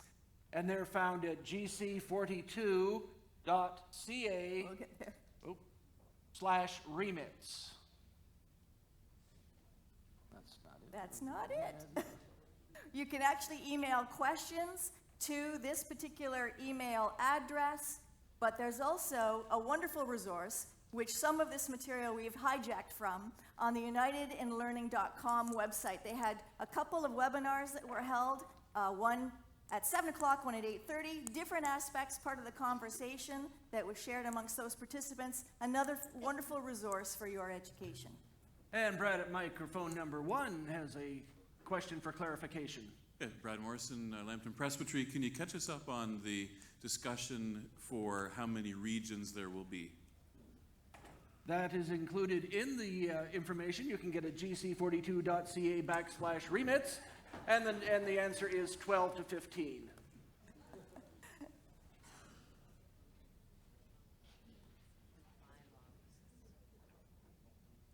Looks like we're caught up. We'll sit down. You can move on to the campfire. Thank you very much.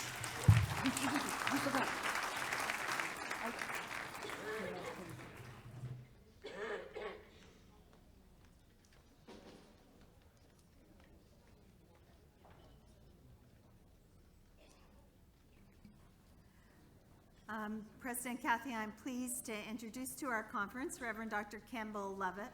Campbell is my counterpart with the Michigan Conference of the United Church of Christ.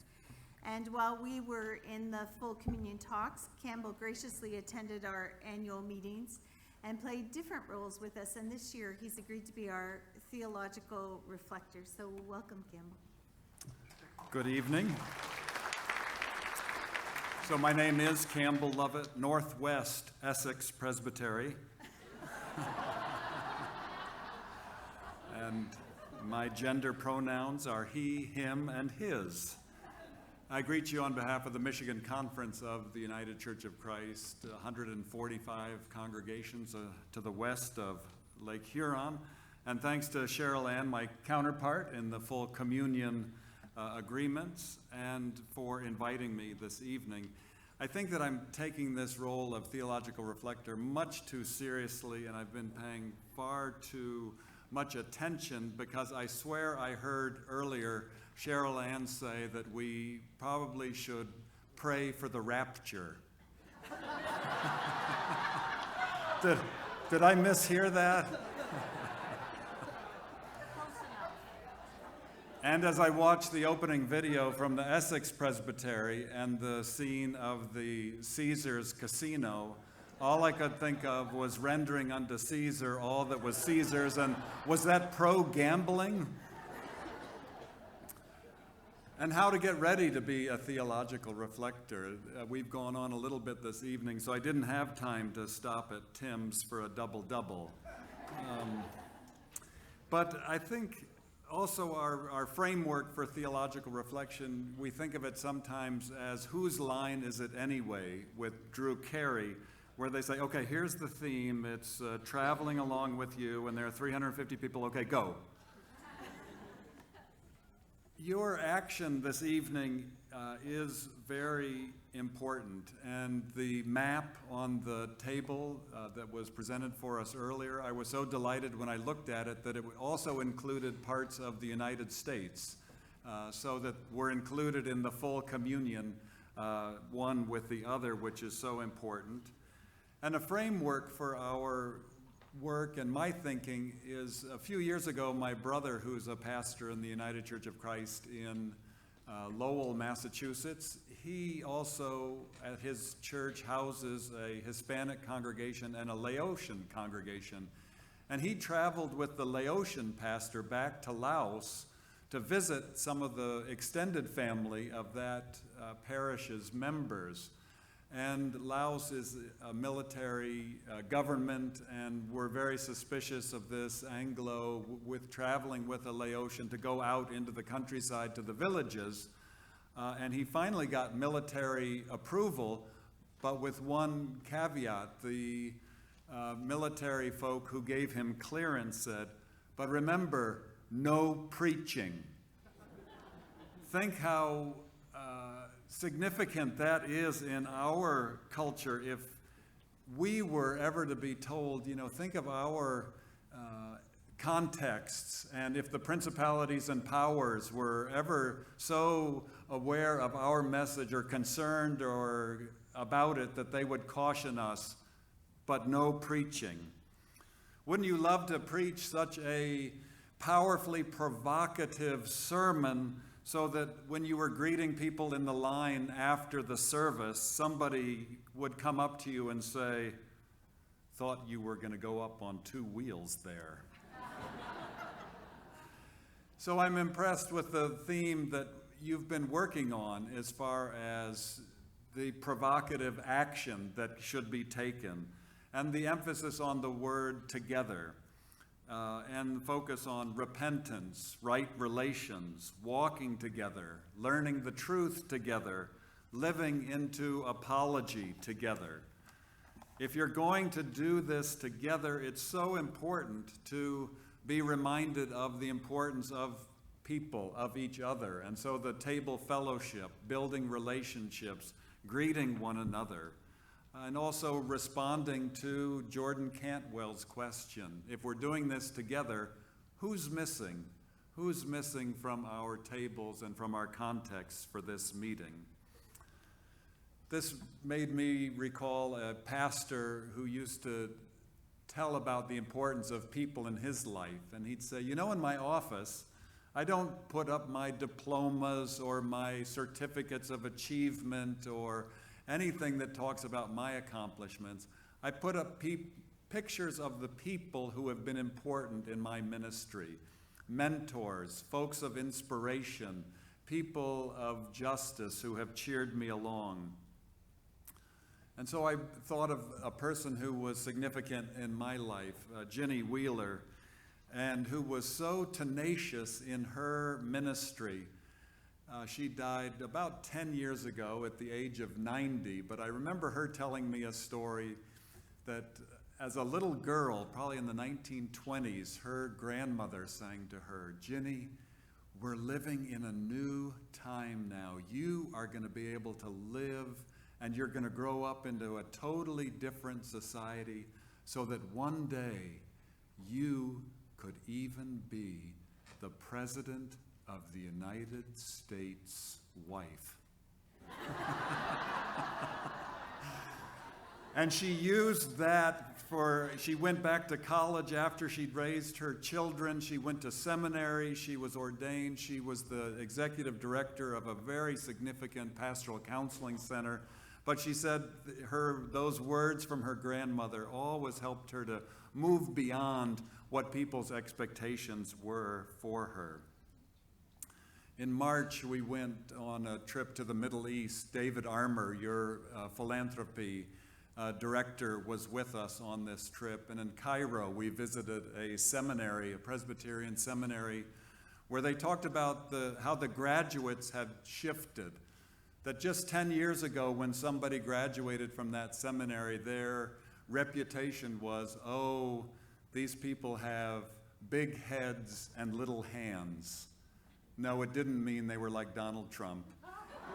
What it meant is they had incredible theological learning, but no action or serving or doing. And that has totally shifted in Egypt more lately in response to Arab Spring and the rise of significant Islamic presence, where the Christian church in Egypt is more respected now, though they're fewer in number, because they speak with a voice that is also one of service. Every church has a clinic and a school attached with it. People respect them more, and they say their voice is louder. And so I think, how do we, in this setting, how is our voice louder? Because it's not about big head of intellectual knowledge, but it's about those hands of service. And so I love the order of the meeting so far, that we started in many ways this afternoon with issues of social justice. It was about the work we're doing out there. In Palestine, issues with BDS and the Kairos document. In Mozambique with the sand dams, the national climate strategy, and then beginning to focus in on effective leadership and rural life and nominations and vocations and the great tribute to Bev, I was thinking to myself, oh, I'm glad that the general council executive is going to go so I don't have to follow Bev in that hat. And then they put on this stunning play for us. I felt set up. It was terrible. But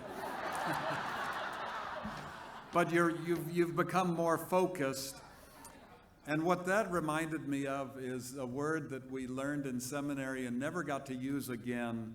But when Jesus turns his face toward Jerusalem, the motion and the energy and the force moves centripetally inward. All the ministry and mission moves inward centripetally toward Jerusalem.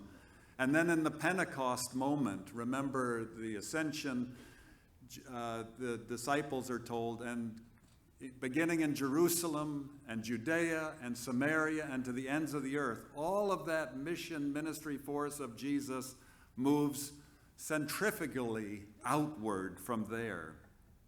And so we've heard these encouragements today from our keynote speaker and others about beginning to expand outward, to ripple outward. And so I want to conclude with a prayer that came to mind for me that from the Disciples of Christ prayer book, Chalice Worship, that reminds us of that rippling outward. And so my conclusion in that prayer offered at memorial services, it concludes this way: God, help us to love in ever larger circles, until at the last we are all united through Christ, who lives and reigns with you in the Holy Spirit, one God, now and forever. Amen.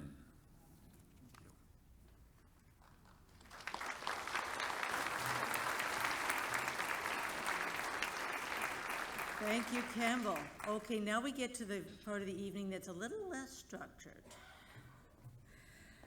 When I planned my theme of traveling along with you, one of the things that I thought would be kind of fun is a campfire.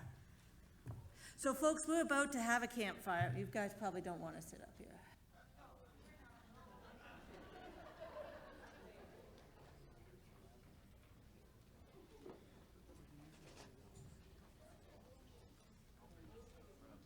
So the campfire is coming. Folks, I'm sorry you're not going outside. No, we don't have s'mores. No beer either for the campfire. Nope, nope, nope. I've got a hat. We'll see how long it lasts when I get really hot under here. Now, Pat, I think we have to have some microphones up here for the people. That's coming. And last year, Doreen had to light the fire pot for us every 2 hours for the entire weekend.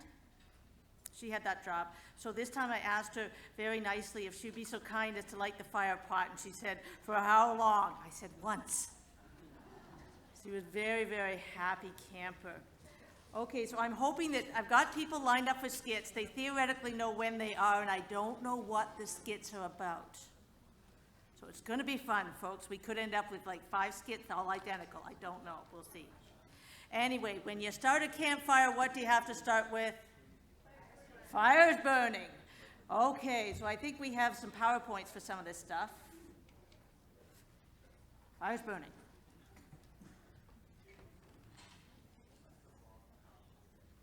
That's the wrong PowerPoint? Is that the wrong PowerPoint? That's the wrong PowerPoint? I think that's the one for Vespers, is it? That's the Vespers PowerPoint. We want the other one.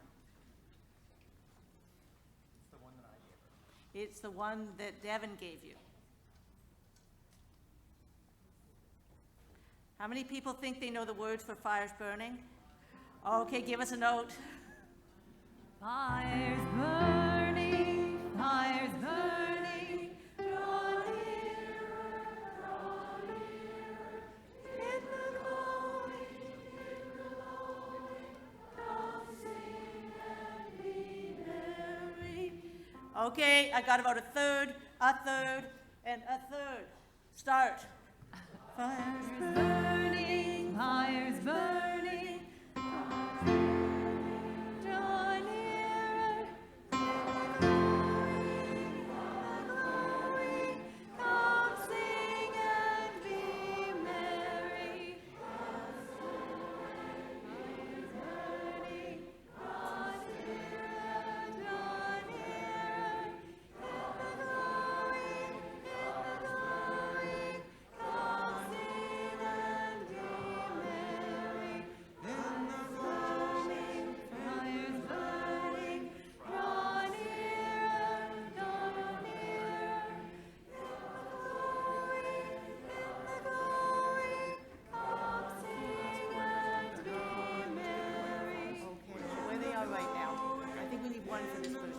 microphones there.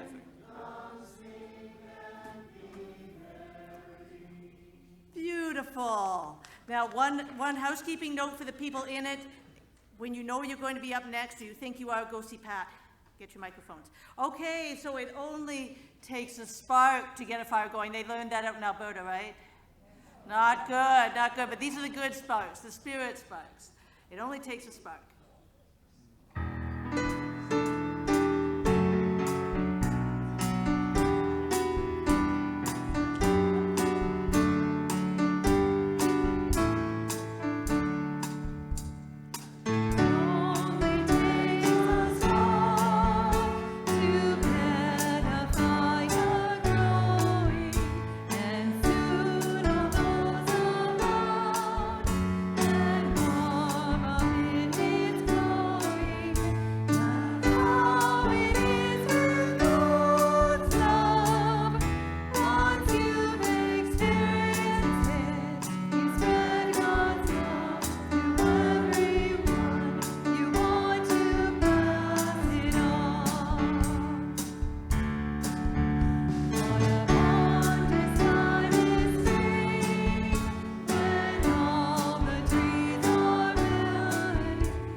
So when I asked for skits, you can guess, came right forward right quick and said they would do it, and that's the ladies of the UCW.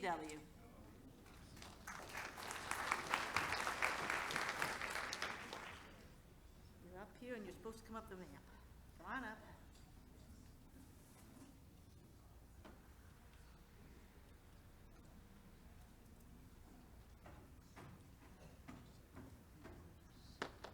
What do you want there? You go ahead. Under the big top of the Loco Circus, in the center ring and with Ringmaster Patrick. Good evening, ladies and gentlemen. I would like to tell you a story about two clowns who used to be part of my circus.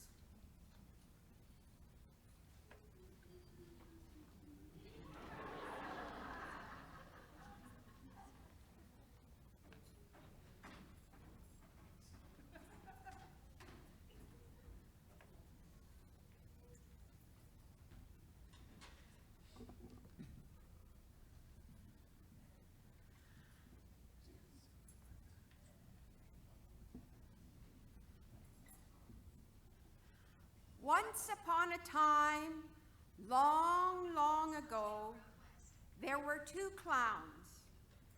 Their names were Poppy and Benny, or Benny and Poppy if you prefer. These clowns were happy and boisterous, but alas and alack, something was missing. They searched here and there and everywhere, but they could not find it. Finally, Poppy and Benny, or Benny and Poppy if you prefer, asked the ringmaster, "Why are we happy and yet unhappy?" The ringmaster gave each of them love.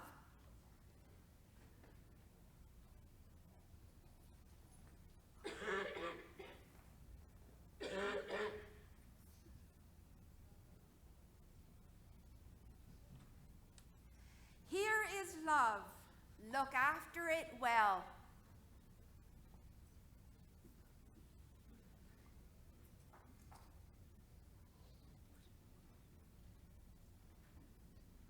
Benny went off to the village, where he shared his love with everyone he met. Poppy, however, went off by herself. She found a box and hid her love. She guarded it carefully and did not share it with anyone.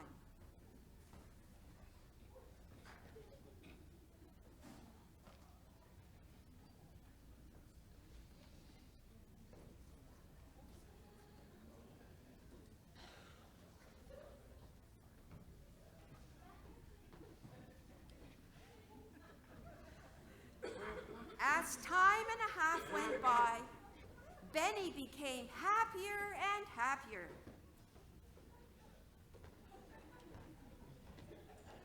Meanwhile, Poppy grew sadder and sadder. What could have gone wrong? She decided to check her love and found it was all but gone.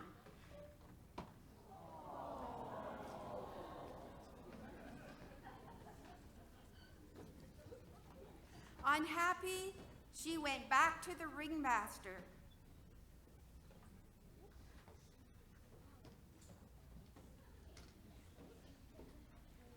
What did I do wrong? She wailed.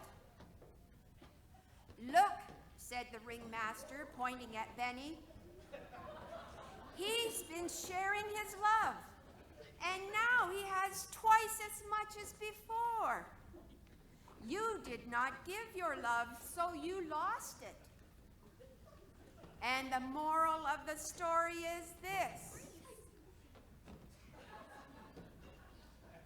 Screen. Have we got a song up there for us? Yep, next song.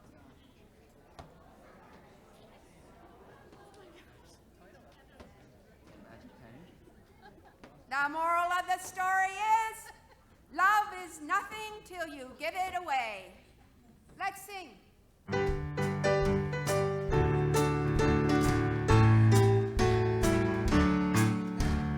Love is something if you give it away, give it away, give it away. Love is something if you give it away, you end up loving more. It's just like a magic penny, over time you won't have any. And it's infinite love that's worthy, the moment over the floor for. Love is something if you give it away, give it away, give it away. Love is something if you give it away, you end up having more.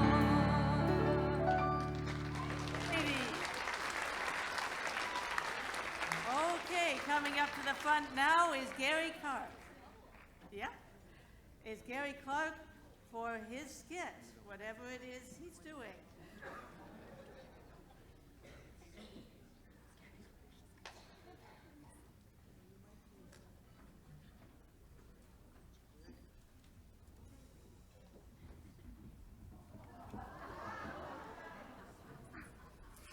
We're the church. We're the Siamese twins. We're part of the church, always have been, and always will be. We want to follow our president, Kathy, to go camping, which means taking only the necessities, like faith. Nail clippers, hair dryer, chocolate, a mirror. But chocolate's okay, but nail clippers and a mirror, that's not on the list. I know, but they seemed really important, and they're small. So I thought I could just slip them into my back pocket. When you go camping, you have to travel light, which means choices have to be made. Sweep away the four courts of the church, too many. Reduce manual, the old one was too thick. Only hard things can be taken. So, we're leaving things like Sanctuaries, songs, organs, oral tradition, paraments.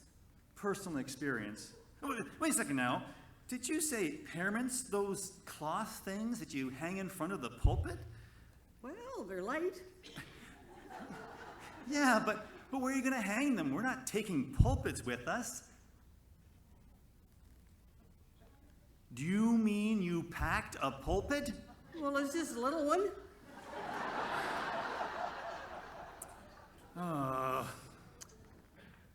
Though, if you packed a pulpit, what didn't you pack? We're only taking 3 quarts of the church, not 4. We're going camping. God is just waiting for us to really get serious about the needs of the church. So when we get back home, we'll continue the inventory of what we really need to be the church. Let's find the tent.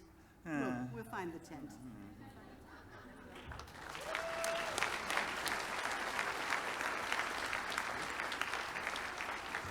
Thank you very much. So please, one thing I do think we have to take, if we're going to take our lamps with us, we better take the oil for our lamps. Give me oil in my lamp. 1, 2, 3.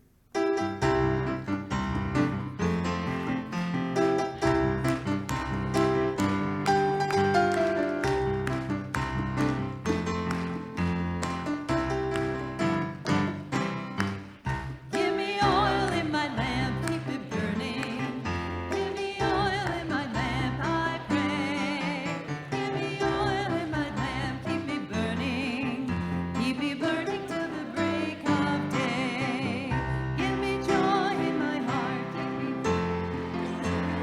sing Hosanna to the servant king. Sing Hosanna, sing Hosanna, sing Hosanna to the give me oil in my heart, keep me praising. Give me joy in my heart, I pray. Give me joy in my heart, keep me praising. Keep me praising till the break of day. Sing Hosanna, sing Hosanna, sing Hosanna to the servant king. Sing Hosanna, sing Hosanna, sing Hosanna to the king. Give me peace in my heart, give me peace in my heart, I pray. Give me peace in my heart, keep me resting. Give me peace till the break of day. Sing Hosanna, sing Hosanna, sing Hosanna to the break of day. Sing Hosanna, sing Hosanna, sing Hosanna to the King. Give me love in my heart, keep me serving. Give me love in my heart, I pray. Give me love in my heart, keep me serving. Give me love to the break of day. Sing Hosanna, sing Hosanna, sing Hosanna to the servant king. Sing Hosanna, sing Hosanna, sing Hosanna to the king. You know, the next groups that were quite willing to jump on board quite quickly were, of course, the youth. So here they are.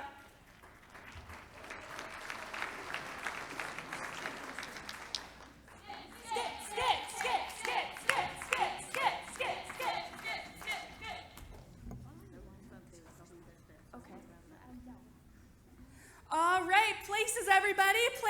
Places. Everyone ready? And action. I ate a cow! What? You ate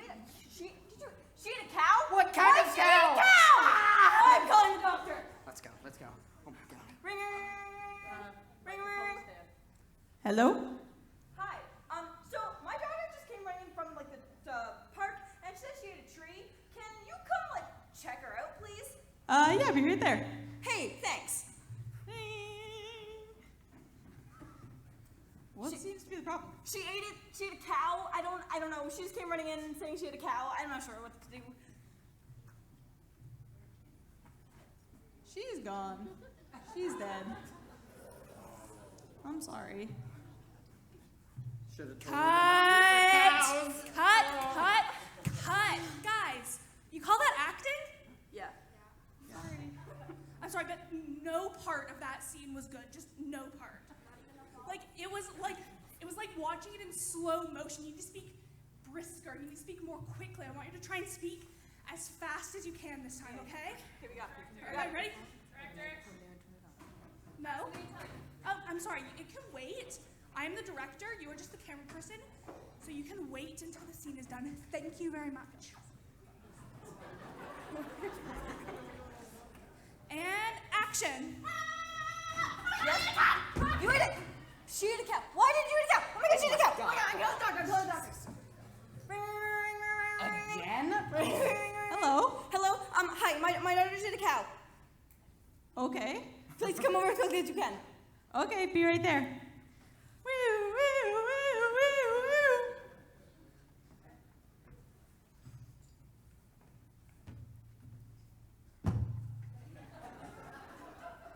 She's dead.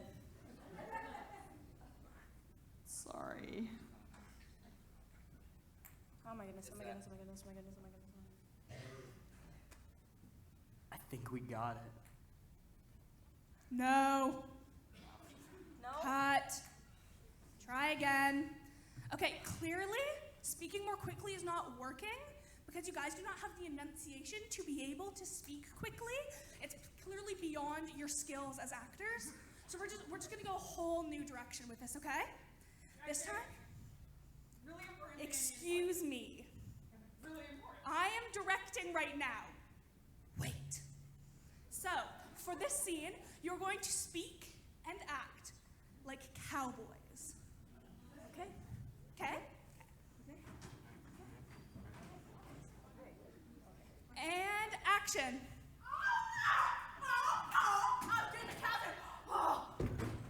You ate a cow. Did she say she ate a cow? Well, that's what you do when you're here on the ranch.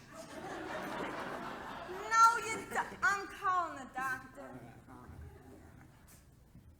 Ring, ring, ring, ring. Hello? Hello. My daughter, she just ate a cow. I don't know what to do. Can you come over and make sure she's okay? I don't know. Are you up on the ranch? Yeah, I am. Okay, I'll be right there. Right on. Right on.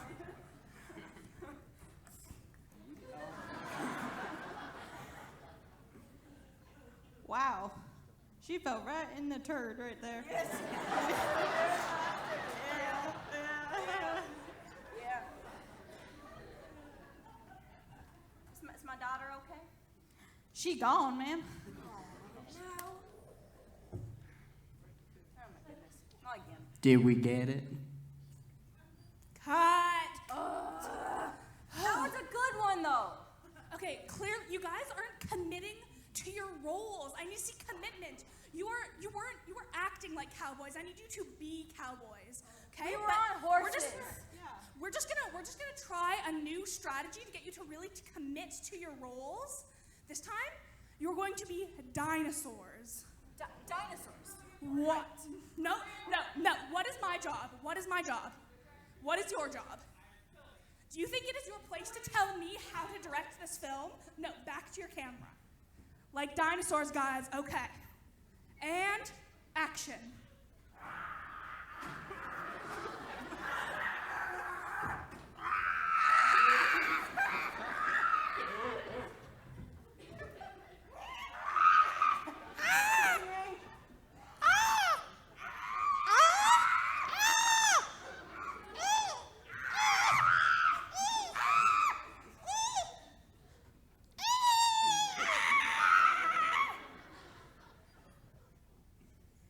Cut.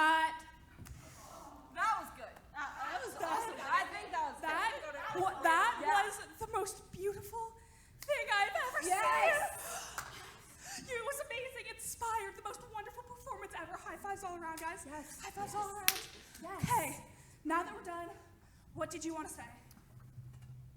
We ran out of film after the first take.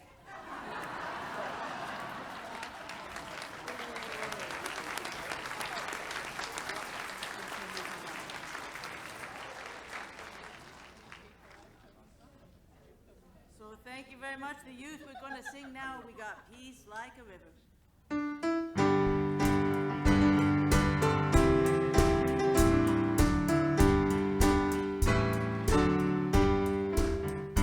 I've got peace like a river, I've got peace like a river, I've got peace like a river in my soul. I've got peace like a river, I've got peace like a river in my soul.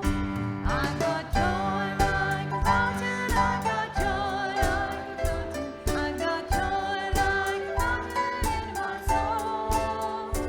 I've got joy like a fountain, I've got joy like a fountain, I've got joy like a fountain in my soul. I've got love like an ocean, I've got love like an ocean, I've got love like an ocean in my soul. I've got love like an ocean, I've got love like an ocean, I've got love like an ocean in my soul. Well, now I'd like you to welcome Margaret Trapnell. She's getting ready to retire, I understand, but she's got something to teach us, something about swinging low. Go for it, Margaret. Go for it. Here I am. Yes, Margaret Trapnell, Kent Presbytery, retiring in 63 days. Now, before we said, someone was saying they had to give credit where credit is due, and so that's what I'm doing. I learned this from Mark Green when I was in Alberta and Northwest Territories. So you all know that lovely spiritual swing low, sweet chariot. Yes? Yes? Yes? Did you know that there are actions to that? And I'm here today to teach you those actions. Easy peasy, no problem whatsoever in learning these. Because I'm going to teach them, and you are all going to stand up. Those who are able will stand up, and I think they can also be done by sitting down. So you're going to after sitting, just sitting and sitting all this time, you're going to get up and have some action, some movement. So we start out. Swing low, sweet chariot, coming for to carry me home. Okay, yes? Swing low, sweet chariot, coming for to carry me home. See? Easy. Verse. I looked over Jordan, and what did I see? Coming for to carry me home. A band. Now, with a band, when you're standing up, you can play a guitar, you can beat a drum, you can blow a horn or play a harp or whatever you want to do. So you got a band of angels. Okay, angels. Now, this is the tricky bit. Okay, this next bit is tricky. So I'll show you this way, okay? So it's coming after. Okay, coming after me. You gotta really swing it, okay? So you're coming after me. Okay? Coming for to carry me home. And then you go back to the chorus. Swing low, sweet chariot, coming for to carry me home. Swing low, sweet chariot, coming for to carry me home. Okay, up, everybody up, come on. Lots of room so that you can get that swing going. Okay? That's it, lots of room so you we don't want any injuries. No injuries. Okay, here we go. Swing low, sweet chariot, coming for to carry me home. swing low, sweet chariot, coming for to carry me home. I looked over Jordan, and what did I see? Coming for to carry me home, a band of angels coming after me, coming for to carry me home. So the chorus again. Fast and low, sweet chariot, coming for to carry me home. Swing low, sweet chariot, coming for to carry me home. Thank you.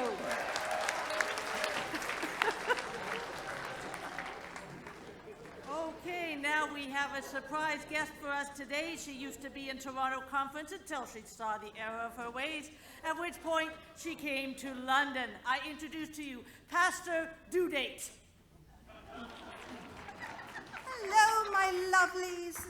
Yes, actually, you have it a little bit wrong. I left Toronto Conference, but I decided to join the Church of the HolyUnicorn.com. Well, it doesn't matter. We're all one order of ministry, aren't we? Well, I understand you're having something called a remit. Is that true? Yes? Well, I'm not sure what a remit is. When you have a permit, you then have permission. So if you have a remit, do you have remission? Just wondering. Now, everyone knows that the United Church of Canada has really high standards. Where else can you get boundaries training by webinar, where you really can't touch anyone anyways? Then you have racial justice training by conference call, where you can't see anyone. Well, I guess it's the hear no evil, see no evil, do no evil rule. But I don't know if we need to have a racial justice training by conference call. Why don't we just outsource it to a call center? You could call and ask your question, press 1 for colonialism, 2 for white privilege, 3 for racism, and you'd get the same answer, yes, yes, yes. Of course, we've already got that right now. His name is Michael Blair. But I love Michael. I've worked with Michael. Some of you may not know him. I knew him when he was first growing in his dreads, and they used to call him the Rasta Pasta. But I think there's really a much more simple way to approach all this problem about boundaries. It's called the 4 F's of ministry, which is very simple. Don't fondle the flock, and don't fiddle with the finances. And yes, I did clean that one up a little bit. Now, I understand that you are considering a 3-court system. Is that true? Well then, I think that's a very good idea, because I think if you've been to court 3 times, you are not minister material. Now, I was very pleased in my travels through London Conference to see how progressive this conference is. It must be. It calls itself LOCO. I mean, that should be a good hint, right? But it does seem to be a little bit obsessed with sex. Yes. I mean, where else can you have a conference that has both Essex and Middlesex? Now, I kind of like the term Middlesex. It's got kind of a transgendered, intersex, non-binary sort of feel. Oh, some of you may not know what I'm talking about. Well, that's because you haven't had the presentation yet by the Affirm group, and then you'll know much more about these terms. Now, what does Affirm stand for? Well, Pastor Due Date thinks it stands for Absolutely Fabulous, Fun, Interesting, Relevant Ministries. Who doesn't want that? Well, I think it's very appropriate that we are having this 1 month from when most cities are having their Pride celebrations. So Pride, of course, is when we celebrate the inclusivity of all people, including LGBTQQ. Now, that acronym, of course, is lesbian, gay, bisexual, transgender, queer, and questioning. Some people don't like the idea that the word gay is no longer used to mean happy, but when was the last time you heard that word used conversationally to mean happy? It probably was around the same time people said something like, "Verily, forsooth, we must be gay," or you get the idea. Now, mind you, there are some places in our culture where we do use the word gay to mean happy. Think about some of our favorite Christmas songs, right? What's that favorite one Bing Crosby sang? Oh, yes, I remember the phrase, "Make the Yuletide gay." Do you think that's what he meant? I don't know. Then, of course, there's that other favorite, "Don we now our gay apparel." Surely that must have been referring to drag queens. But I realize it's a bit difficult to keep all these terms straight, that is, in your mind. And so I've come up with a little ditty that I think should help you. And it goes like this. Happy Pride Day to you, LGBTQQ, lesbian, gay, bisexual, transgendered, queer and questioning too.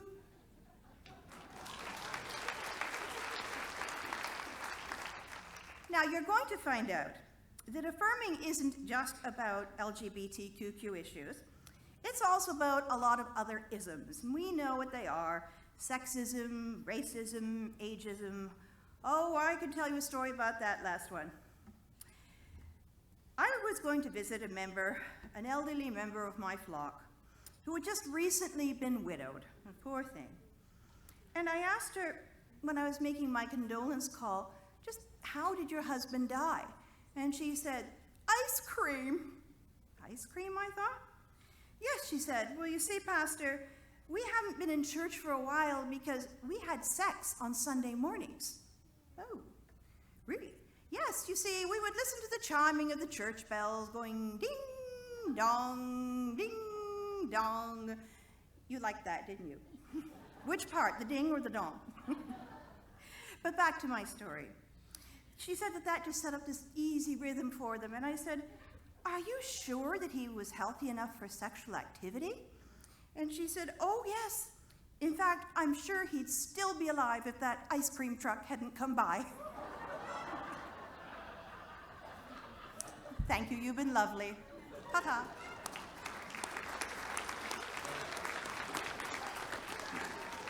Thank you, Pastor Due-Date. Well, now I'm going to call on your still president-elect until sometime tomorrow when he becomes a designate, Kenji. He's going to tell us about an encounter he had the other day.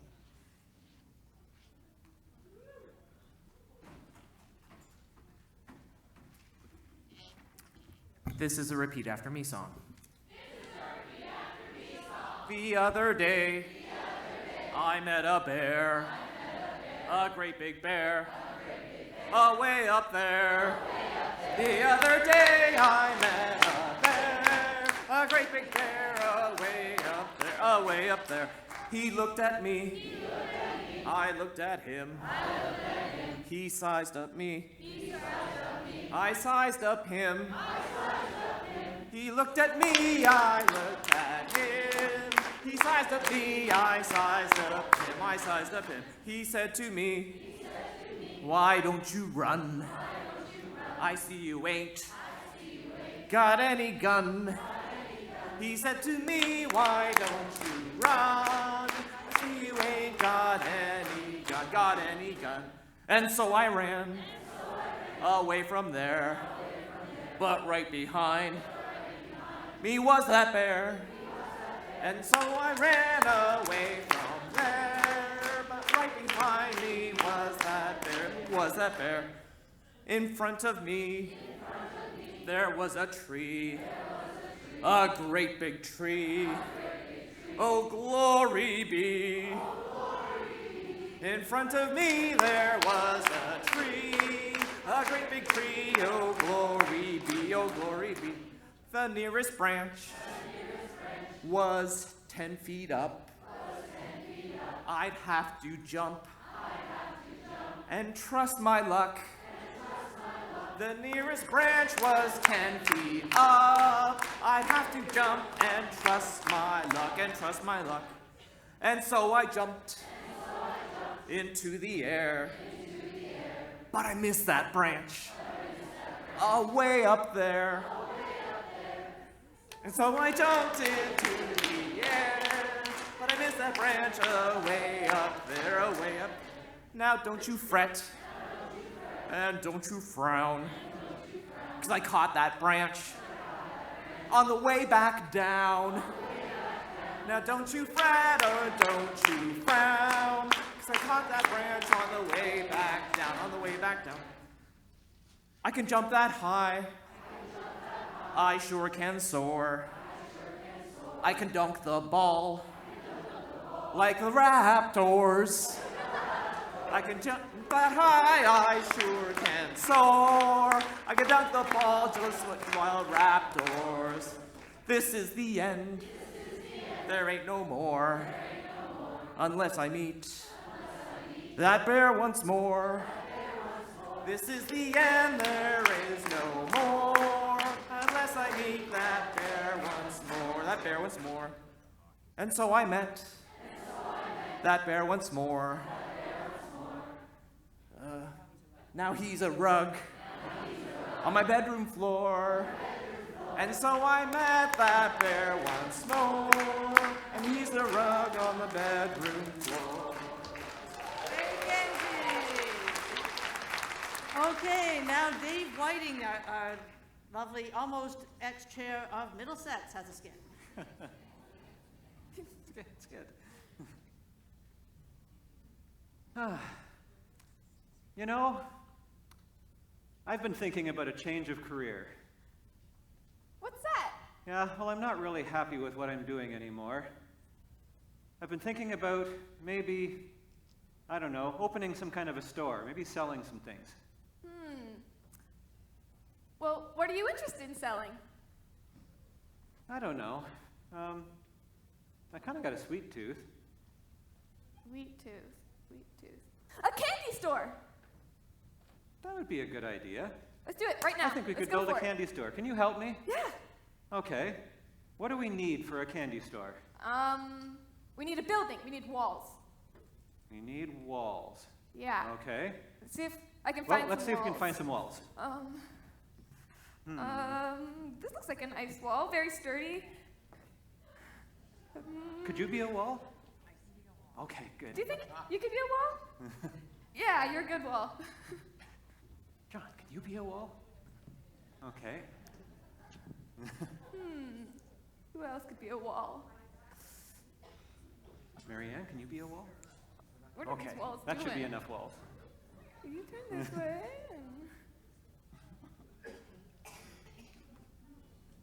Yeah, we need another wall at the okay, back. and we need a wall over here. Can we get another If we wall get at a the wall back? at the back? Yeah. Yeah, this looks like a good building now. Nice. Okay. Okay, what else do we need? That's not a bad looking building. Yeah. Nice space, like Main Street. What else do we need? A table. A table? Maybe a couple of tables. Yeah, Yeah, some yeah. counters to put, yeah. Yeah, okay, Put some our stuff on. counters. Okay. Counters. I see one over there. Ah. Can you be a counter? You're a Okay, counter. fine. Who else would like to be a counter? Oh, All right. We got a volunteer up counter. here. And another one. Okay, what are you? Wall. I'm a wall. You're a wall. What are you? Counter. All right. Oh, another counter. Oh, we got another counter up here. Can you get up here and? Okay, perfect. We might actually need a cabinet. Might be what we need. We can open and shut. Okay. All right. This is shaping up pretty good. What else do you think we need? A cash register. We can't have a store without being given money. That's a good idea. Yeah. Okay, let's find a couple of cash registers.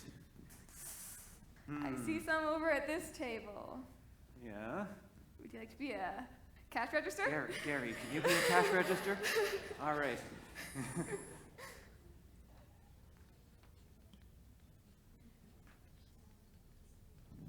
All right. We need to set the cash register on the counter. Okay.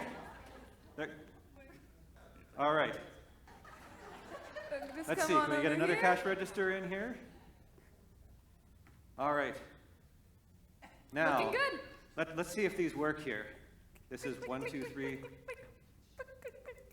It's not making any noise. Oh, is that one defunctional? I don't know. Try again. Oh.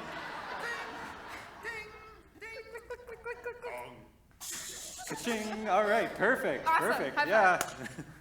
Good work. All right. Oh, we're getting closer here. Mm-hmm. What else do you think we need? I don't know. That seems pretty good to me. Oh, we Oh, need a door. A We don't even door, have a of door. course. We've got to have people Oh my coming in and out. gosh. Ah, okay. What kind of door do we want? Oh, I've always liked revolving doors. Those are really cool. You can go Let's get around and it. around and around.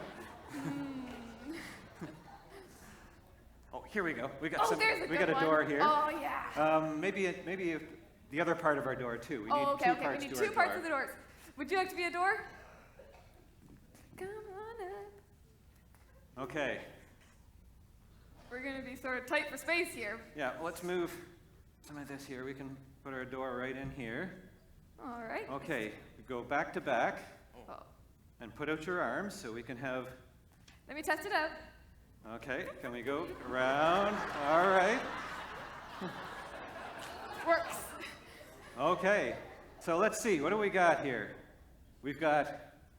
I'm a wall. All right. You're a wall. We've got lots of walls. What do we got up front here? A cabinet, yes. Counters. Let's hear you ding. Perfect. Revolving door. And a door. Woo. I love to make the doors spin around. That's always fun.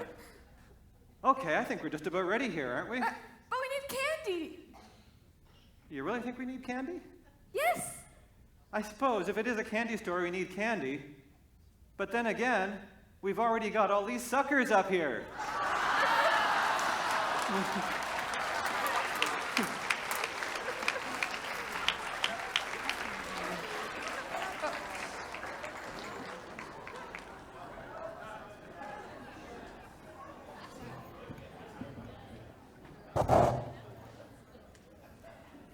Thank you very much, Dave. So we've got another song to we're going to start calming things down a little bit here because we got like 2 more songs and then we're into Vespers. So our first song to kind of start cooling us down does have accents. It's called Like a Rock.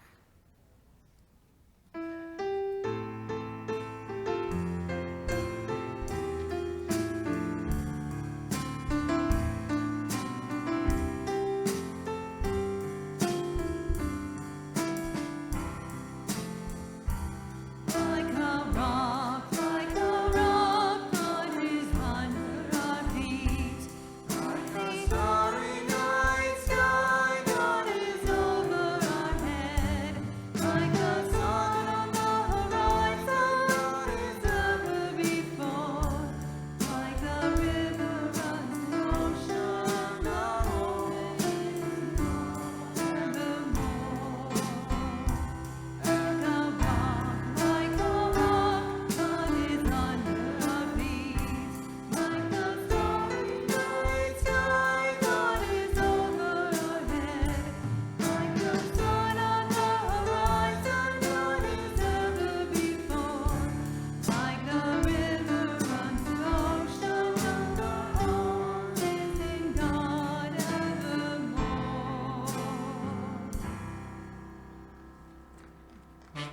Finish it up. We're going to finish up with Kumbaya.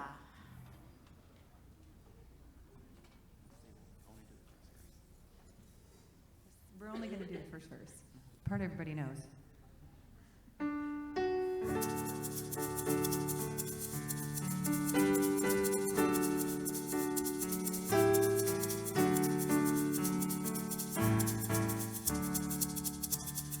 Kumbaya,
Someone's praying, Lord, Kumbaya.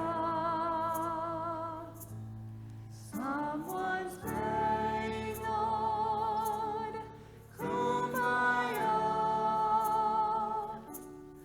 Oh Lord, Kumbaya. Someone sing, Lord, Kumbaya. Someone singing, my Lord, Kumbaya. Someone singing, my Lord, Kumbaya. Oh Lord, Kumbaya. Kumbaya, my Lord, Kumbaya. Kumbaya, my Lord, Kumbaya. Kumbaya, my Lord, Kumbaya. Oh Lord, Kumbaya.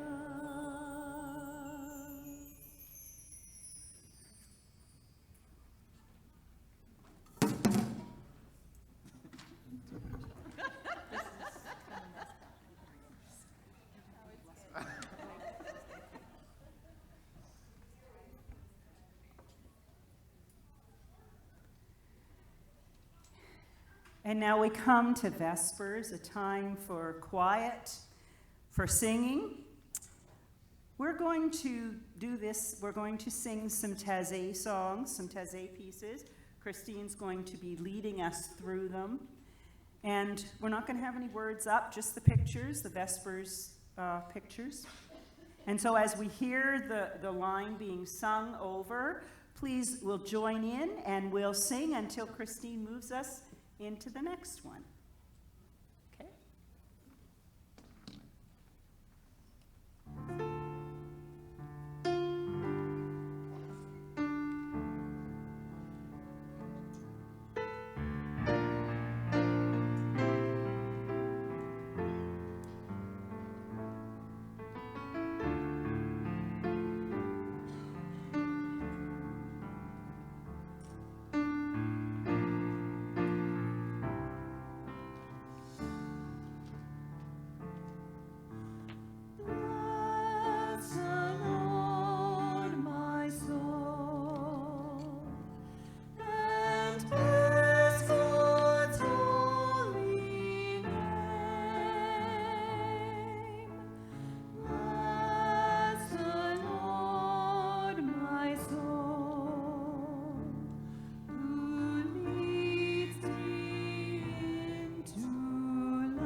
to sing and hear the music, could one person from each table bring your stones and place them on the worship table?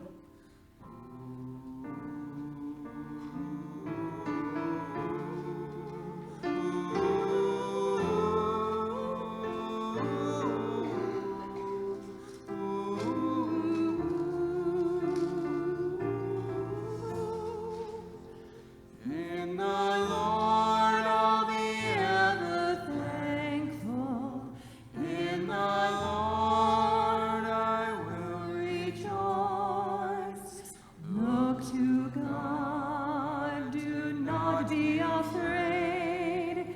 Lift up your voices, the Lord is near.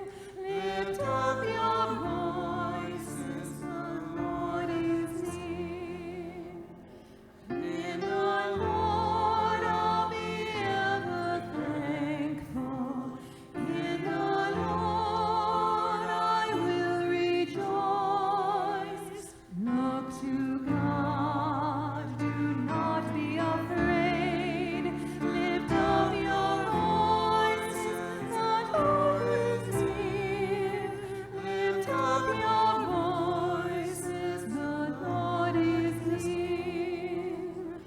In the Lord I'll be ever thankful. In the Lord I will rejoice. Look to God, do not be afraid. Lift up your voices. Lift up your voices, the Lord is And so we've offered all the uncertainties and dreams that we have brought to this place. All the concerns, all the visions, all the hopes. All the things that we have heard today of climate change and climate action, of apologies and living into right relationships, of remits and changes, the concerns of our hearts and the dreams of our spirits. And we place them here, and we offer them all to God, who will hold them, who will embrace them, and who will carry them with us. Go out this night in peace. Go out to do whatever it is you need to do to return renewed and replenished and ready to go again tomorrow. I don't know, for some people that means a quiet place, and for other people it means a place a little noisier. Go do what it is you need. And the God who blesses all the different parts of your life, may God bless you this night.